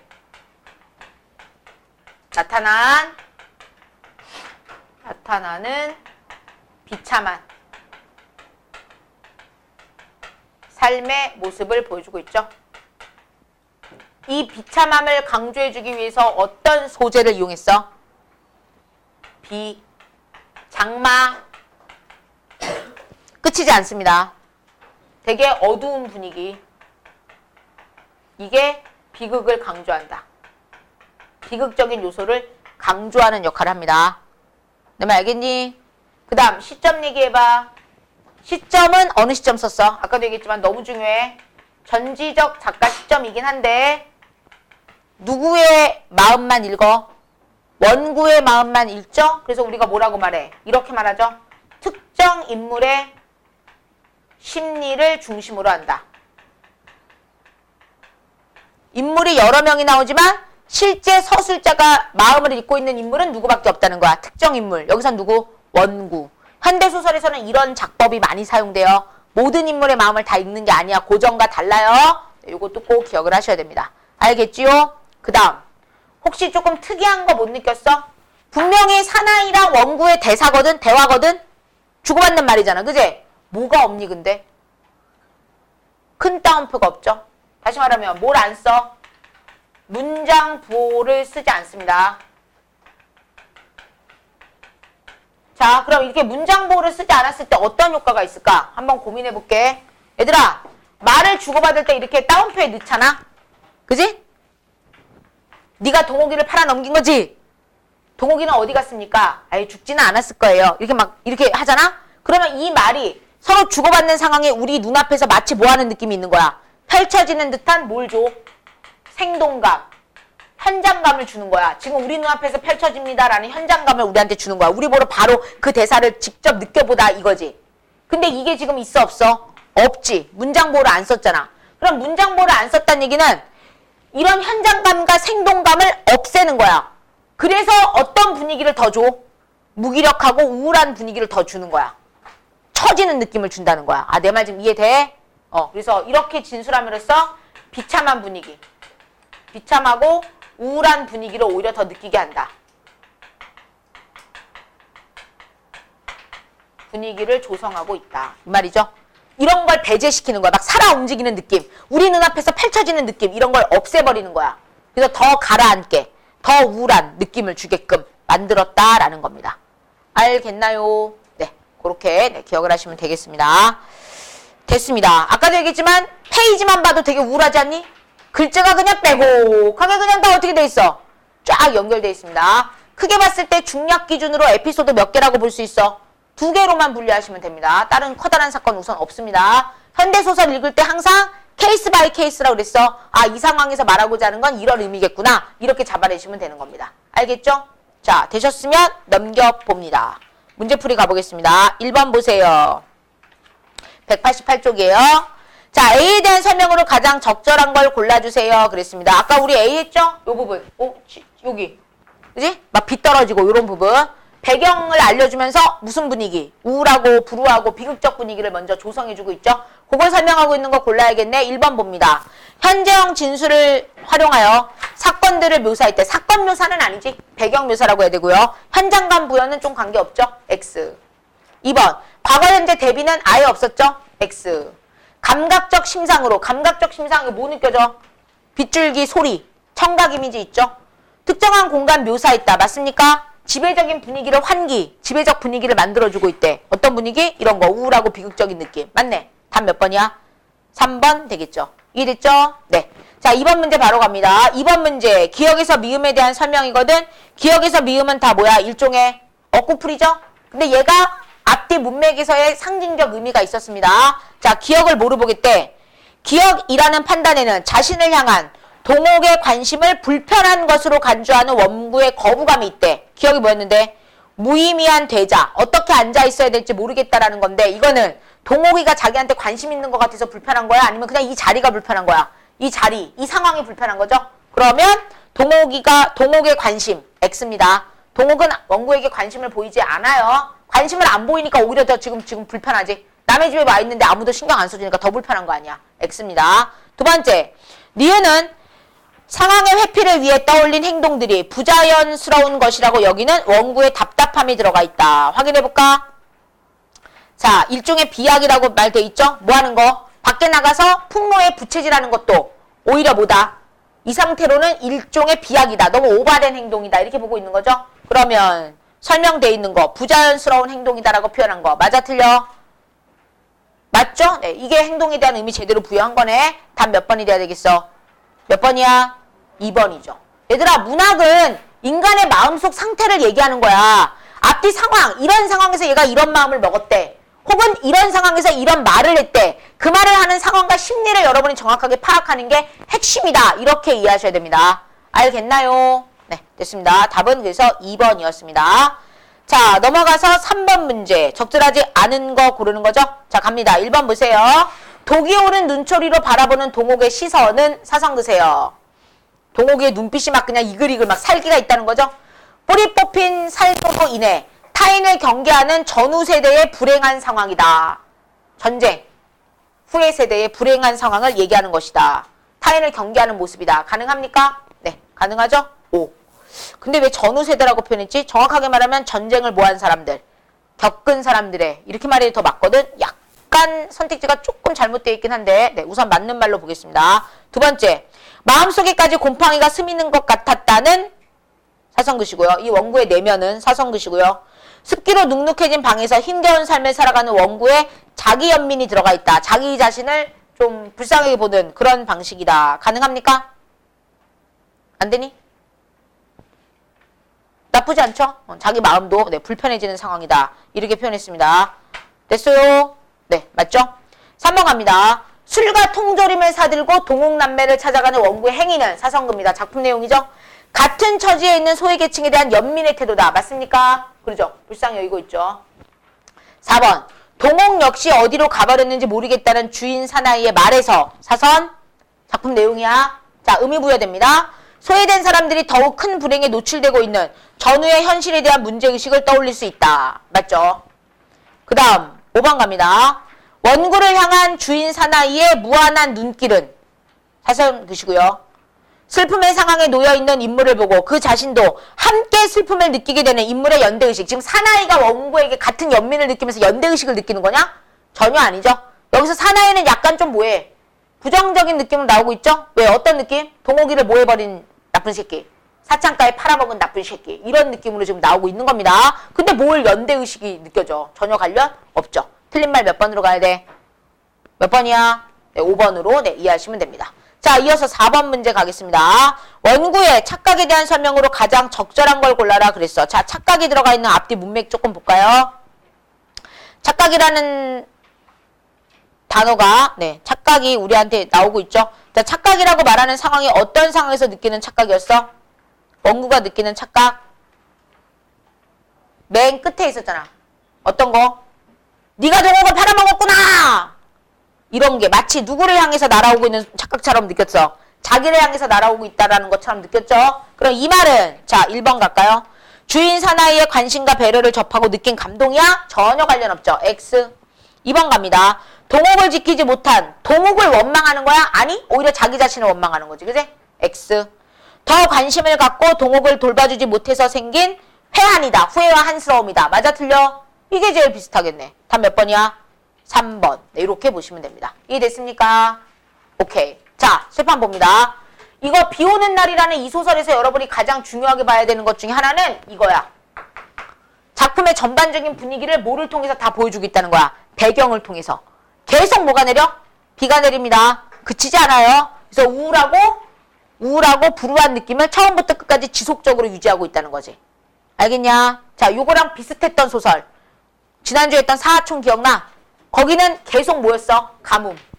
물이 필요한데 지금 물이 있어 없어? 없지. 그러한 배경 묘사도 지금 소작농, 농민들이 겪게 되는 뭐를 표현하는 거야? 고난과 고통을 표현하는 거지. 배경이라는 게 그런 작용을 한다는 거야. 내 말 이해되겠니? 그래서 소설 읽을 때 특히 현대소설에서 어떤 배경의 분위기가 나왔을 때는 아, 그 배경을 통해서 어떤 이미지가 상징적인 의미가 있을 것이다. 이렇게 생각하면 됩니다. 참고로 말하면 윤은기라는 작가가 쓴 장마라는 소설이 있거든? 그럼 소설 제목이 장마야. 와, 그러면 장마 그럼 우선 어떤 느낌이야? 부정적 느낌이잖아. 근데 그 소설의 마지막에 이래서 장마가 지루한 장마가 끝났다라는 표현이 나와. 그럼 그 작품은 희망의 이미지가 있어 없어? 있죠. 내가 지금 무슨 말인지 알겠지? 그래서 소설을 읽을 때 그런 배경 묘사라든지 어떤 배경 상황을 주냐에 따라 그 소설의 분위기가 좌우된다라는 거 꼭 기억하셔라 이겁니다. 알겠어요? 네, 됐습니다. 넘어갑니다. 오늘 6강 바로 그냥 갈게요. 190쪽입니다. 자, 오늘 그래서 현대소설 6강까지 해서 영역별로 선생님이 6강씩 다 끝낸다고 그랬잖아. 우선 갈래복합은 조금 고민을 해보겠습니다. 지금 당장 중간고사에 안 들어가니까 아이들이 지금 목표의식이 없어가지고. 그래서 우선은 현대소설 6강까지는 다 영역별로 지금 우리가 다 끝장을 보고 있는 겁니다. 극갈래는 아까 살짝 얘기했는데 다음 주에 꼭 필요한 거를 먼저 조금 2작품 정도 하고 그 다음에 학교별로 네 프린트물 드리도록 하겠습니다. 그래서 내용 정리하시고 공부할 수 있게끔 그렇게 도와드릴게요. 알겠니? 네, 됐습니다. 자, 갑니다. 먼저 얘도 뭐부터 확인해야 돼? 보기 박스부터 확인하는 건 똑같은 패턴입니다. 얘는 어떤 문제를 봐야 돼? 4번 문제의 보기를 봐야겠죠? 자, 이번 해야 되는 건 뭐다? 줄이라는 소설이죠. 줄. 네. 요거는 좀 잘 눈여겨보셔야 돼. 우선 작가가 이청준이야. 영순이 작가죠. 박경리, 박완서, 이청준 요런 작가들의 현대소설들은 영순이. 왜? 돌아가신 지가 조금 이제 됐고 그래서 작품들을 한 번쯤 다시 거론할 시기가 됐다는 거지. 그전에도 되게 중요한 작품들이 많았거든. 그래서 요 작가들은 항상 영순이 작가로 생각하시고 그 작가들의 작품이 나왔을 때는 좀 눈여겨 잘 보셔야 됩니다. 특히 이청준은 상징적 기법을 많이 썼기 때문에 추리식 기법이라는 걸 쓰거든. 그래서 소설을 마지막까지 다 읽어야지만 아 이게 이런 의미였구나 라는 게 잡혀. 쉬운 소설이 아니라는 거야. 그래서 이청준 소설 나왔을 때는 특히 좀 더 신경을 씁니다. 오늘 우리 6강에는 줄이 나오고 있는데요. 이청준 소설의 대표적인 작품은 뭐 매잡이라는 소설도 있고요. 그 다음에 병신과 머저리라는 소설, 전후 세대, 형과 동생의 상처 극복에 대한 얘기를 하는 이것도 아주 어려운 작품이죠. 병신과 머저리 이런 것도 있고요. 또 우리 그 국악을 다룬 거, 국악, 그 송하라는 인물 나오고 있었던 거, 서편제 이건 시리즈가 있죠. 영화화도 됐어요. 서편제 이런 것들 등등 해서 작품이 되게 뭐해? 많습니다. 그래서 뭐가 나오든지 간에 아 니네 교과서에서 했던 것 중에 눈길도 있었다. 교과서 작품 중에 눈길 혹시 들어봤나? 눈길 여하튼 이 이청준 작품이 나왔을 때는 상징적 의미가 강하기 때문에 좀 의미 파악을 잘 하셔야 된다 이겁니다. 알겠지? 자 그러면 오늘의 이 작품을 통해서는 뭘 얘기했나 보자. 이제 6.25 전쟁에서 조금 시대 상황에서 조금 벗어납니다. 이 줄을 통해서는요. 예술에 대한 얘기를 하는 거예요. 예술. 예술혼. 예술에 대한 열정. 예술에 대한 정열. 네, 요런 류의 작품이다. 네, 이렇게 보시면 됩니다. 우선 박스 한번 볼까요? 보기 봅니다. 줄에서는 줄을 경계로 한 공간의 대립을 중심으로 인물의 심리나 인물 간의 관계 양상이 나타나고 있다. 와, 이 작품에서 줄이 갖고 있는 이미지가 있다는 거지. 줄 위의 공간은 줄 위의 공간 A라고 할게. 예술적 경지를 추구하는 장인의 공간이고 줄 위에 서 있는 거죠. 우리 민속촌 가가지고 이런 거 많이 봤잖아. 줄타기 하는 거. 그 다음 줄 아래 공간 B. 여기는 땅이죠. 물질적 세속적 욕망을 추구하는 사람들의 공간으로 이분화가 되어 있다. 이 말이야. 자, A와 B를 넘나드는 인물인 운과 헌호인 그리고 그를 둘러싼 인물들은 각각 특정한 공간에 대한 지향을 통해 자신의 가치관이나 심리를 보여준다. 이 소설에서 말하고자 하는 건 그 인물이 갖고 있는 가치관, 예술혼에 대한 얘기를 하고 있는 작품이다. 이렇게 보시면 됩니다. 자, 그럼 이걸 베이스에 깔고 같이 소설 내용 가보도록 하겠습니다. 190쪽입니다. 중략 앞까지가 에피소드 첫 번째거든. 네, 같이 보면서 첫 번째 에피소드 정리하도록 합니다. 그러니까 헌호인이 한 번 발을 헛디뎠던 다음 날이었지요. 마침 그날도 나는 거기 있었는데 이상하게도 그날은 헌호인이 아들의 줄타기를 보면서 땀을 뻘뻘 흘리고 있었어요. 나는 줄 위에 있는 운이 아니라 무섭도록 줄을 쏘아보고 있는 노인의 눈과 땀이 이마를 보고 있었지요. 그런데 노인이 갑자기 이놈아! 하고 소리를 지르면서 줄 밑으로 내닫는 것이 아니겠습니까? 그때야 나는 줄 위를 쳐다보았지요. 그런데 운은 그 소리를 듣지 못한 채 그냥 줄을 건너가고 있었습니다. 이놈! 너는 이 애비의 말도 듣지 않느냐? 운이 줄을 내려왔을 때 노인이 호령했으나 그는 역시 어리둥절해 있기만 했어요. 내가 놀란 것은 그때 헌호인이 빙긋이 웃었다는 것입니다. 그리고 그 부자는 그 길로 곧 함께 주막집을 찾아 들어갔습니다. 사나이의 이야기는 계속되었다. 사나이의 이야기는 계속되었다에다가 네모칸 칩니다. 자, 여기서 혹시 느껴진 거 있니? 여기서 뭘 느꼈어야 되는데. 누구의 이야기가 계속됐대? 사나이의 이야기는 계속되었다. 이 말이네. 그럼 지금 이 이야기를 누가 지금 들려주고 있다는 거야? 사나이가 전달해주고 있는 거야. 그지? 사나이가 뭐 하고 있어? 그때 있었던 과거 사건에 대해서 뭐 해주고 있어? 진술자야. 알겠니? 그럼 이 사나이가 본 게 뭔데? 어떤 인물 나왔어? 헌호인과 누구? 운이 나왔지. 그죠? 그러면 이 사람이 자기가 옛날에 봤던 그 사건에 대해서 지금 현재 뭐 해주고 있어? 진술해주고 있죠? 그 다음에 이 사나이가 진술하게끔 뭐 하는 사람이 있을까? 이끌어가는 사람이 있겠지? 물어본 사람이 있을 거 아니야? 아, 내 말 이해되겠어? 그 사람은 누굴까? 그 사람은 누굴까? 안 나오나? 나와야 되는데. 질문하고 있는 사람. 뒤에 나올 거야. 선생님 미리 써줄게. 누구야? 나. 이렇게 되는 거야. 알겠지? 그럼 미리 정리해볼까? 시점 어떻게 돼? 우선 나가 있으니까 1인칭인데 얘는 지금 하는 게 아무것도 없잖아. 얘가 뭐 하게끔만 질문만 던지면 돼. 말하게끔만 던지기만 하면 되는 거 아니야? 그럼 얘 무슨 역할이야? 관찰자 역할이지. 그 다음 또 고민할 거에 술판 봐. 실제 주인공은 누구겠어? 얘네 아니야? 얘네? 맞아, 얘네가 주인공이잖아. 근데 얘가 얘를 직접 본 거 아니잖아. 얘를 직접 본 건 누구야? 사나이지? 이렇게 되네. 그 다음에 나가 누구한테 다시 이야기를 듣고 있어? 사나이한테 얘기를 듣고 있네. 아, 내 말 지금 이해됐어? 그리고 지금 이야기 구조가 몇 개라는 거야? 2개잖아. 안에 들어가 있는 게 뭐야? 내화네. 이 밖에 있는 게 뭐야? 외화죠. 얘가 기자야. 기자. 그래서 이거를 취재하기 위해서 간 거야. 그래서 이 사람을 만나서 그때 있었던 얘기를 듣고 있는 거야. 내 말 이해되겠니? 됐어. 그 다음. 그럼 이 내와의 시점은 어떻게 될까? 나가 없잖아. 내와의 시점은 어떻게 되겠니? 3인칭이네. 그지? 사나이가 자기가 느끼고 생각한 걸 다 말해주는 거 아니야? 그럼 뭐가 되는 거야? 전지적 작가 시점. 아, 이해됐어? 그래서 외화랑 내와 구별하셔야 됩니다. 이야기 구조 두 개니까 얘는 무슨 식 구조라는 거야? 액자 구조를 보여주고 있죠? 특히 내화는 과거네. 외화가 뭐야? 지금. 현재죠? 아, 맞냐? 액자 구조이면서 순행 구성이야? 역순행적 구성이야?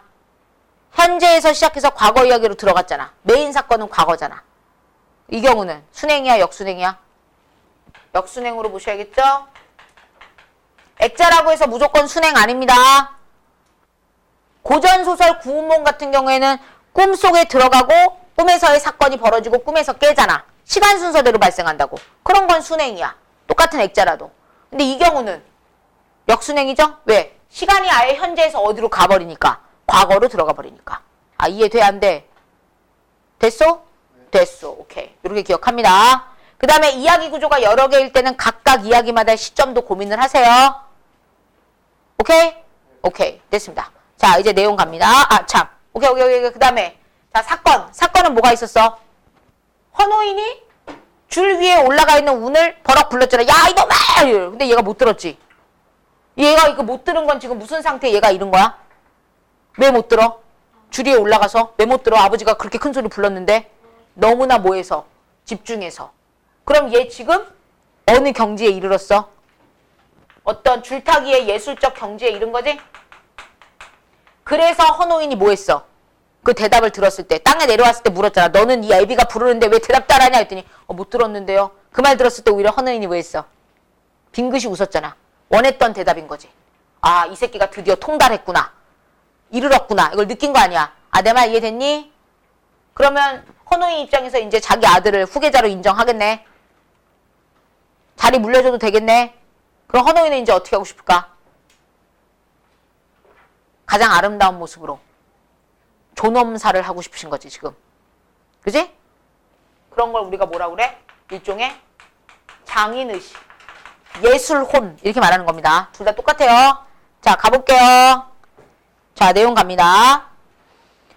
그날 헌호인은 운에게 술잔을 따라주고 그날 밤으로 운을 줄로 오르라고 했어요. 자기가 이제 안 올라가고 자기 아들을 이제 올라가라고 한 거죠. 줄 끝이 멀리 보여서는 더욱 안 되지만 가깝고 넓어 보여서도 안 되는 법이다.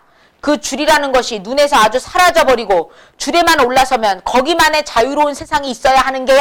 밑줄거 거기만의 자유로운 세상. 이게 줄 위에서의 예술적 경지지. 예술적 경지. 제일 위험한 것은 눈과 귀가 열리는 것이다. 눈과 귀가 열리는 것. 밑줄 외부 세계가 들리는 거야. 외부 세계와의 연결. 줄 위에 올라가 있을 때는 줄만 보여야 돼. 줄에서만 자유로워야 돼. 근데 눈과 귀가 열리면서 밖에 소리가 들려. 그러면 안 된다는 거야. 줄에서는 눈이 없어야 하고 귀가 열리지 않아야 하고 생각이 땅에 머무르지 않아야 한다는 소리다. 그래야지만 가장 최고의 예술적 경지에 이르는 것이다. 이 말이죠. 상황 이해됐니? 됐어. 노인은 조용조용 당부했다. 이때 노인이 누구야? 이때 노인 누구야? 헌호인. 그 한마디 한마디는 마치 노인의 일생을 몇 개로 잘라서 압축해 놓은 듯한 무게와 힘 그리고 알 수 없는 깊이를 지니고 있었다. 여기서 잠깐 사나이에 의해서 이 둘의 얘기가 전달이 되고 있어. 나한테. 그러지? 근데 방금 읽었던 그 내용은 사나이가 느낀 걸 말하는 거야? 아니잖아. 전지전능한 서술자가 있는 거잖아. 헌호인이 그래서 이런 마음으로 말하고 있다고 지금 말해주는 거잖아. 그래서 내화는 시점이 뭐가 된다는 거야? 전지적 작가 시점이라는 거야. 아, 이해돼? 안 돼? 아주 중요합니다. 이거 깨달을 수 있어야 돼요. 액자소설 중요해요. 알겠냐? 오케이. 그 다음 갑니다. 자, 자기의 전 생애를 운에게 넘겨주려는 듯한 안간힘이 거기에 있는 것 같았다. 운은 비로소 헌호인이 끝끝내 줄타기 자세를 바꾸지 못하는 내력을 알 것 같았다. 왜 줄타기 자세를 안 바꿔? 사람들이 원하는데 왜 안 바꿔? 자기 나름대로의 뭐가 있는 거야? 예술적 가치와 기준이 있는 거지. 자신 나름대로의 예술적 기준이 있는 거야. 알겠냐? 거기 자세를 바꾸지 못한 내령 밑에 써. 헌호인의 예술적 세계. 정신적 예술적 기준 이렇게 써줍니다. 아버지, 이젠 줄을 그만두시고 좀 쉬십시오. 운이 말했으나 노인은 조용히 머리를 가로저었다. 줄에서 내 발바닥에 기력이 다했다고 다른 곳을 밟고 살겠느냐? 같이 타자. 다른 곳에 밟고 살겠느냐? 밑줄거. 끝까지 느껴지는 무슨 의식이야? 장인정신. 장인의식이죠. 예술혼. 이걸 보여줍니다. 예술인은 이런 거야. 그날 밤 네모칸 쳐. 선생님이 그날 밤 이때 이런 거 나오면 무슨 날이라고 했어? 사건의 날이라고 했지. 사건의 날. 그날 사건 벌어집니다. 두 사람이 함께 줄에 올랐어요. 운이 앞에 서고 헌호인은 뒤를 따랐습니다. 운이 줄을 다 건넜을 때 객석이 뒤숭숭하니 난장판이 되어 있었습니다. 뭔가 사건이 터졌다는 얘기죠? 이게 이청준 소설의 어떤 기법이야. 먼저 결과를 먼저 말해준다. 객석이 뒤숭숭했습니다. 엄청 궁금하게 만들어 독자들을. 그런 다음에 답을 알려줘. 뒤따르던 헌호인이 줄에서 떨어져 이미 운명을 하고 만 뒤였다. 운명이다 밑줄거. 선생님이 아까 살짝 얘기했지만 선생님은 존엄사라는 말을 쓰고 싶어. 자살이라는 말보다. 헌호인은 자기의 어떤 모습으로 마지막을 장식하고 싶었던 거야? 줄에서의 모습으로. 그러니까 자기는 모르 기억되길 바라는 거야. 줄 타는 예술인. 뭔 말인지 지금 이해했냐? 그래서 나는 감히 존엄사라는 말을 쓰고 싶습니다. 괜찮겠어? 자기 마지막 모습을 자기가 결정짓고 싶은 거지. 그래서 이 사람의 모습에는 이 죽음에는 장인의식, 예술혼, 예술적 가치 그게 들어가 있다. 이렇게 보겠습니다. 그렇다고 다 죽으란 얘기는 아니야. 예술적 가치를 실현하려면 다 죽어라 이건 아닙니다. 근데 이 장면에선 그걸 내포하고 있다 이거예요. 이렇게 해서 에피소드가 하나 뭐 한 거야? 끝났습니다. 여전히 뭘 보여주고 있다? 예술혼의 모습을 보여주고 있죠? 자, 이제 중략 이후에 두 번째 에피소드로 넘어갑시다. 그러니까 그 뒤로 운이 헌호인의 당부대로 줄을 탔는지는 알 수 없었지요. 다시 누구 목소리야? 앞에다 써. 누구 목소리? 사건을 진술해주는 누구 목소리? 사나이의 목소리입니다. 허나 확실한 것은 그 역시 전에 헌호인이 당하던 단장의 꾸지람을 고스란히 그대로 물려받았던 것입니다. 단장의 꾸지람, 몇 줄급니다. 이 단장의 꾸지람이라는 건 뭐냐면 현실적인 기준에 맞지 않음이야. 상업적 기준에 맞지 않은 거야. 아니 돈 되는 줄을 타야지 뭐 하는 거야. 관객들이 안 좋아하잖아. 이런 꾸지람을. 얘도 지 아버지랑 똑같이 들었다 이 말이야. 그런데 그는 꾸지람을 듣고 있을 때까지도 정신이 나간 사람 모양 멍청이 서 있기만 했어요.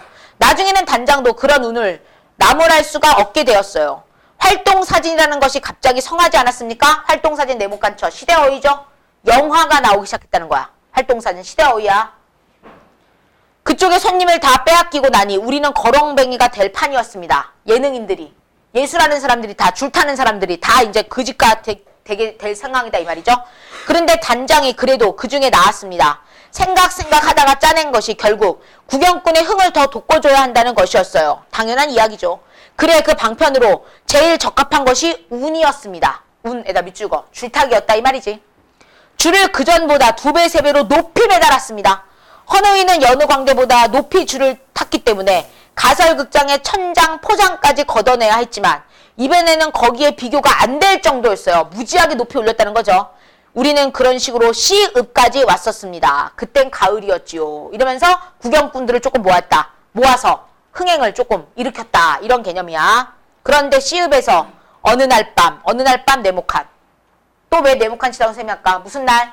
사건의 그날. 무슨 사건 벌어졌다는 얘기죠? 운이 줄에서 내려와 보니 그에게 꽃다발이 하나 와 있었다. 꽃다발이래야 그 즈음 산이나 들의 지천으로 피어난 들국화 몇 송이를 꺾어다가 종이 리본으로 묶은 것이지만 워낙 처음 있는 일이라 부처님 같은 운도 약간의 호기심이 돌았대. 약간의 호기심이다 밑줄거. 이성적인 감정이야. 춘정이라고 보통 우리가 얘기하죠. 이성의 감정. 꽃다발을 가져온 것은 소녀끼를 각벗은 여자라고 했다. 아 이제 운이 누구를 알게 돼? 여자. 세속적인 걸 알게 되지. 그리고 이제 예술혼은 점점 못 되는 거야 이제. 멀어집니다. 근데 여자를 위해서 줄을 탑니다. 잘해봐라 이 녀석 총각 귀신은 제사도 없단다. 옆에서 이렇게 말을 해줬대. 트럼펫의 사내가 웃으면서 그 꽃다발을 운에게 건네주었다. 여자는 다음 날도 그 다음 날도 같은 일을 하고 갔지만 언제나 운이 줄을 올라간 뒤에 왔다가 줄에서 내려오기 전에 가버리기 때문에 정작 얼굴조차 못 봤어. 매일 밤 꽃다발을 맡았다 운에게 전해주던 트럼펫이 보다 못해 하룻밤엔 일을 꾸몄다. 일을 꾸몄다에다 밑줄 그어. 둘을 뭐 해주는 사건? 연결해주는. 그치. 누가 또 이렇게 꼭 매파 역할하는 사람들이 있어요. 그죠? 네. 연결자라고 써요. 연결자. 매개자죠. 매개자. 공원으로 가봐라. 거기 여자가 기다리고 있을 거야. 이렇게 했다는 거죠. 운이 줄에서 내려오자 트럼펫이 운에게 일러주었다. 지금 이야기 중에 트럼펫이라는 운의 친구가 바로 노인장이시겠군요. 자, 이 트럼펫이 뭐야? 지금 말하고 있는 이 사나이. 아, 내 말 이해됐냐? 그럼 거기 지금 이야기 중에 트럼펫이라는 운의 친구가 지금 그 앞에다 써. 이게 갑작스럽게 등장한 누구야? 누구야? 나의 대사다. 나의 대사. 아, 내 말 이해됐어? 대사 잘 체크해. 나는 갑자기 이 사내 자신에 대한 한 가지 의문이 떠올라 그렇게 물었다. 바로 나오죠? 그렇습니다. 그때부터 나는 나팔을 불고 나면 조금씩 피를 뱉게 되었는데 그렇다고 입에서 나팔을 뗄 수는 없었습니다. 몸이 안 좋아졌다는 얘기죠. 나팔을 불지 못하면 진짜로 죽을 것 같았으니까요. 얘도 나름 뭐가 있어? 예술혼이 있네. 그제? 죽을 때까지. 그제? 피가 나는데도 계속. 노인께서 여길 떠나지 못하고 주저하던 것도 패 때문인 것 같은데 그때 노인장께서는 독신이셨습니까? 그렇습니다. 독신이었는데 갑자기 각혈이 심해져서. 각혈 뭐야? 피를 토하는 거죠? 점점점. 사내는 말을 흐렸다. 정말로 그랬을까? 나는 여전히 의문이 사라지질 않았다. 나가 이 사람이야. 질문자. 취재하러 온 기자. 이거에 대한 답을 해주는 사람이 누구? 사나이. 이게 되는 겁니다. 그것은 오히려 누군가를 따라 떠났어야 할 이유도 되지 않는가. 오히려 각혈을 하니까 따라서 떠나가는 게 맞지 않아? 이런 생각도 해봤다 이거죠. 그리고 그런 패를 가지고 지금까지 살아 있을 수가 없지도 않은가. 그렇다면 이 사내는 혹시 운을 찾아오는 여자에게 사랑을 느낀 건 아니었을까? 이건 그냥 누구의 추측이야? 누구의 추측? 나의 추측. 써줘. 나의 추측. 여자에게 사랑을 느낀 건 아니었을까? 트럼펫도 그 여자를 좋아했던 거 아닐까? 이런 생각을 했다 이거죠. 이해됐어? 됐어. 그리고 점점점 넘어가기 전에 잠깐 칠판 봅니다. 선생님이 이야기 구조 몇 개라고 그랬어? 외화랑 내화 2개죠? 내화는 전적작가 시점인 거 다 이해됐지? 외화는 내가 뭐라 했어? 1인칭 관찰자 시점이라고 했어. 왜? 얘가 주인공은 아니니까. 얘가 사내한테 이야기를 뭐하고 있는 틀이니까. 듣고 있는 틀이니까. 내가 지금 이해됐니? 그런데 여기 보면 사나이의 마음속을 정확히 모르니까 나가 사나이의 마음이 이러지 않았겠냐라고 뭐하고 있어? 추측하고 있죠? 이게 무슨 시점의 한계야? 1인칭 시점의 한계야. 관찰자든 주인공이든 1인칭 시점의 한계. 1인칭 시점의 한계가 바로 뭐야? 다른 인물의 마음속을 정확히 알 수가 없어. 오로지 뭐만 가능해? 추측만 가능하다 이 말이야. 1인칭 시점. 다른 인물에 대한 추측만 할 수 있다 이거야.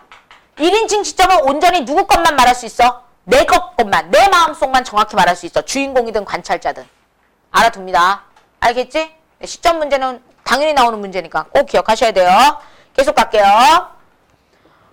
그리고 점점점. 그러나 사내는 내가 입을 열기 전에 이야기를 서둘러 이어갑니다. 하여튼 그렇게 해서 나는 운이 여자를 만나게 해주었는데 여자를 만나고 와서도 운은 별로 달라지는 게 없더구먼요.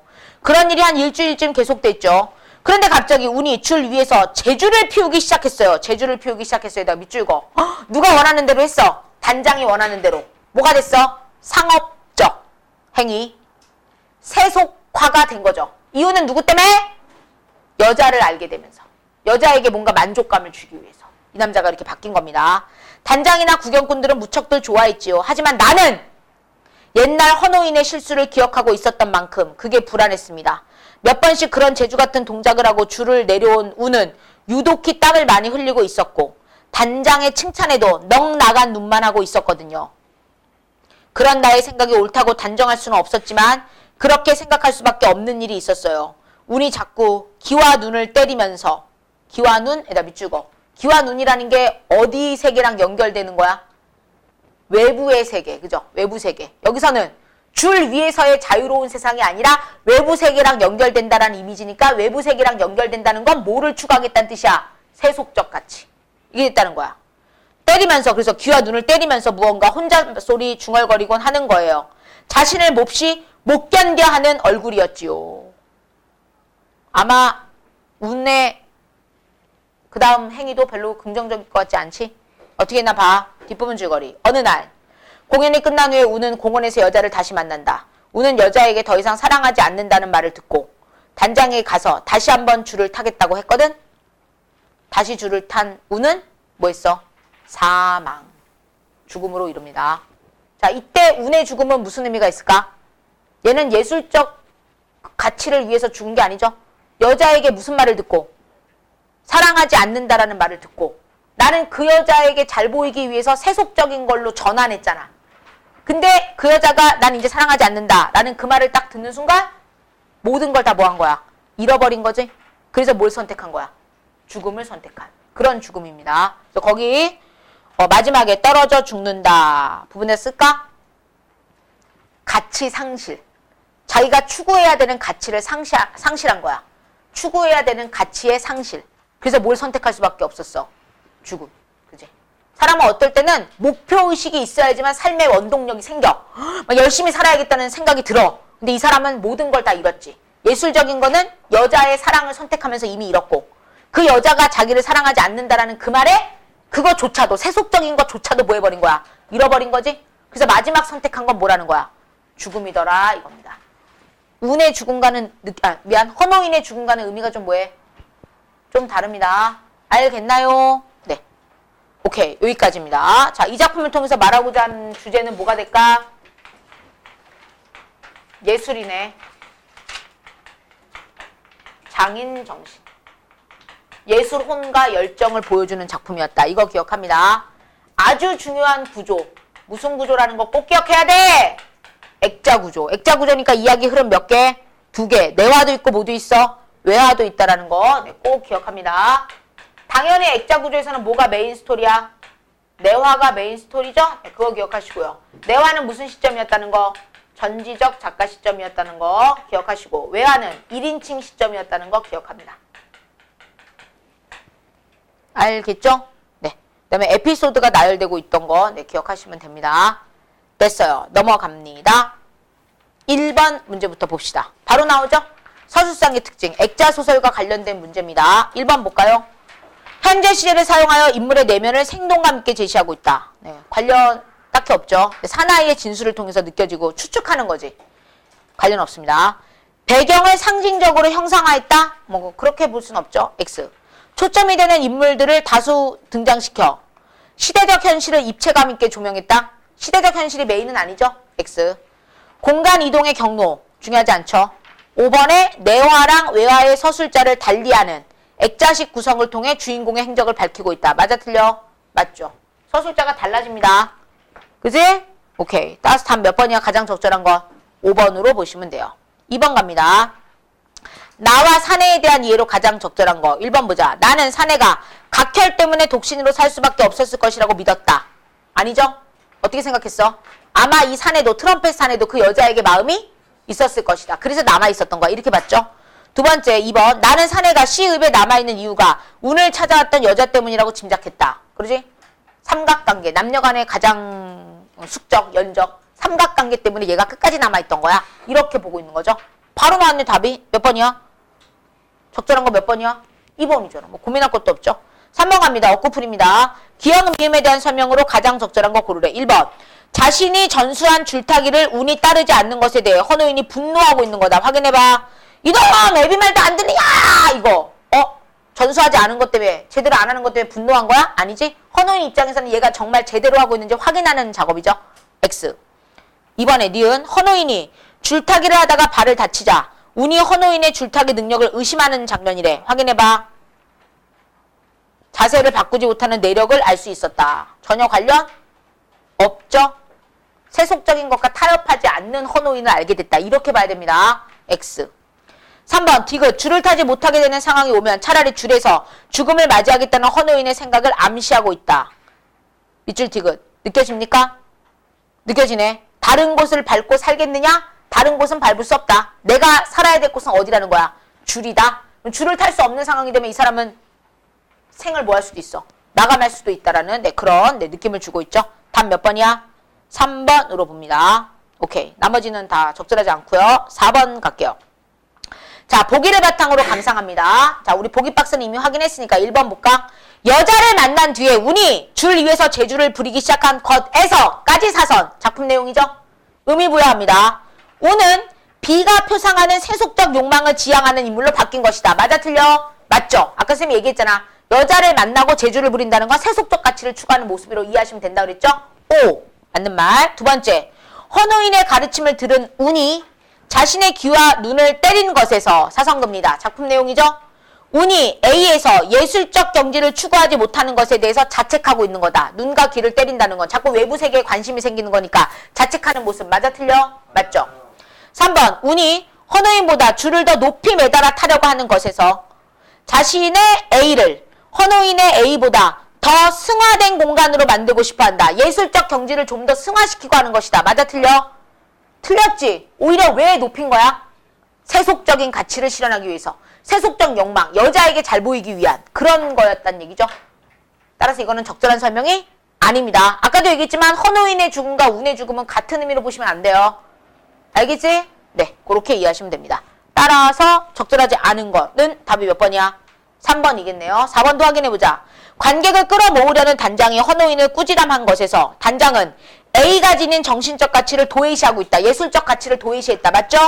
B에 가지고 있는 물질적 가치, 세속적 가치만 추구하는 것이다. 맞아, 틀려? 맞죠?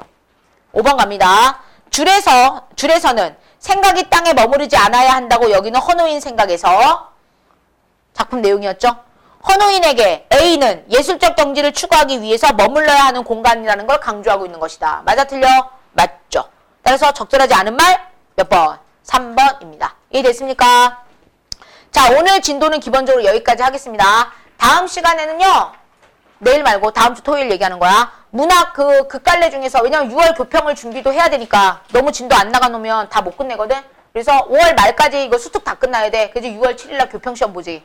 그래서 그 깔래 중에서 좀 중요한 작품만 몇 개 먼저 보고 그 다음에 학교별로 프린트 가지고 자료 공부로 내신 대비 과정으로 좀 들어가도록 하겠습니다. 알겠습니까?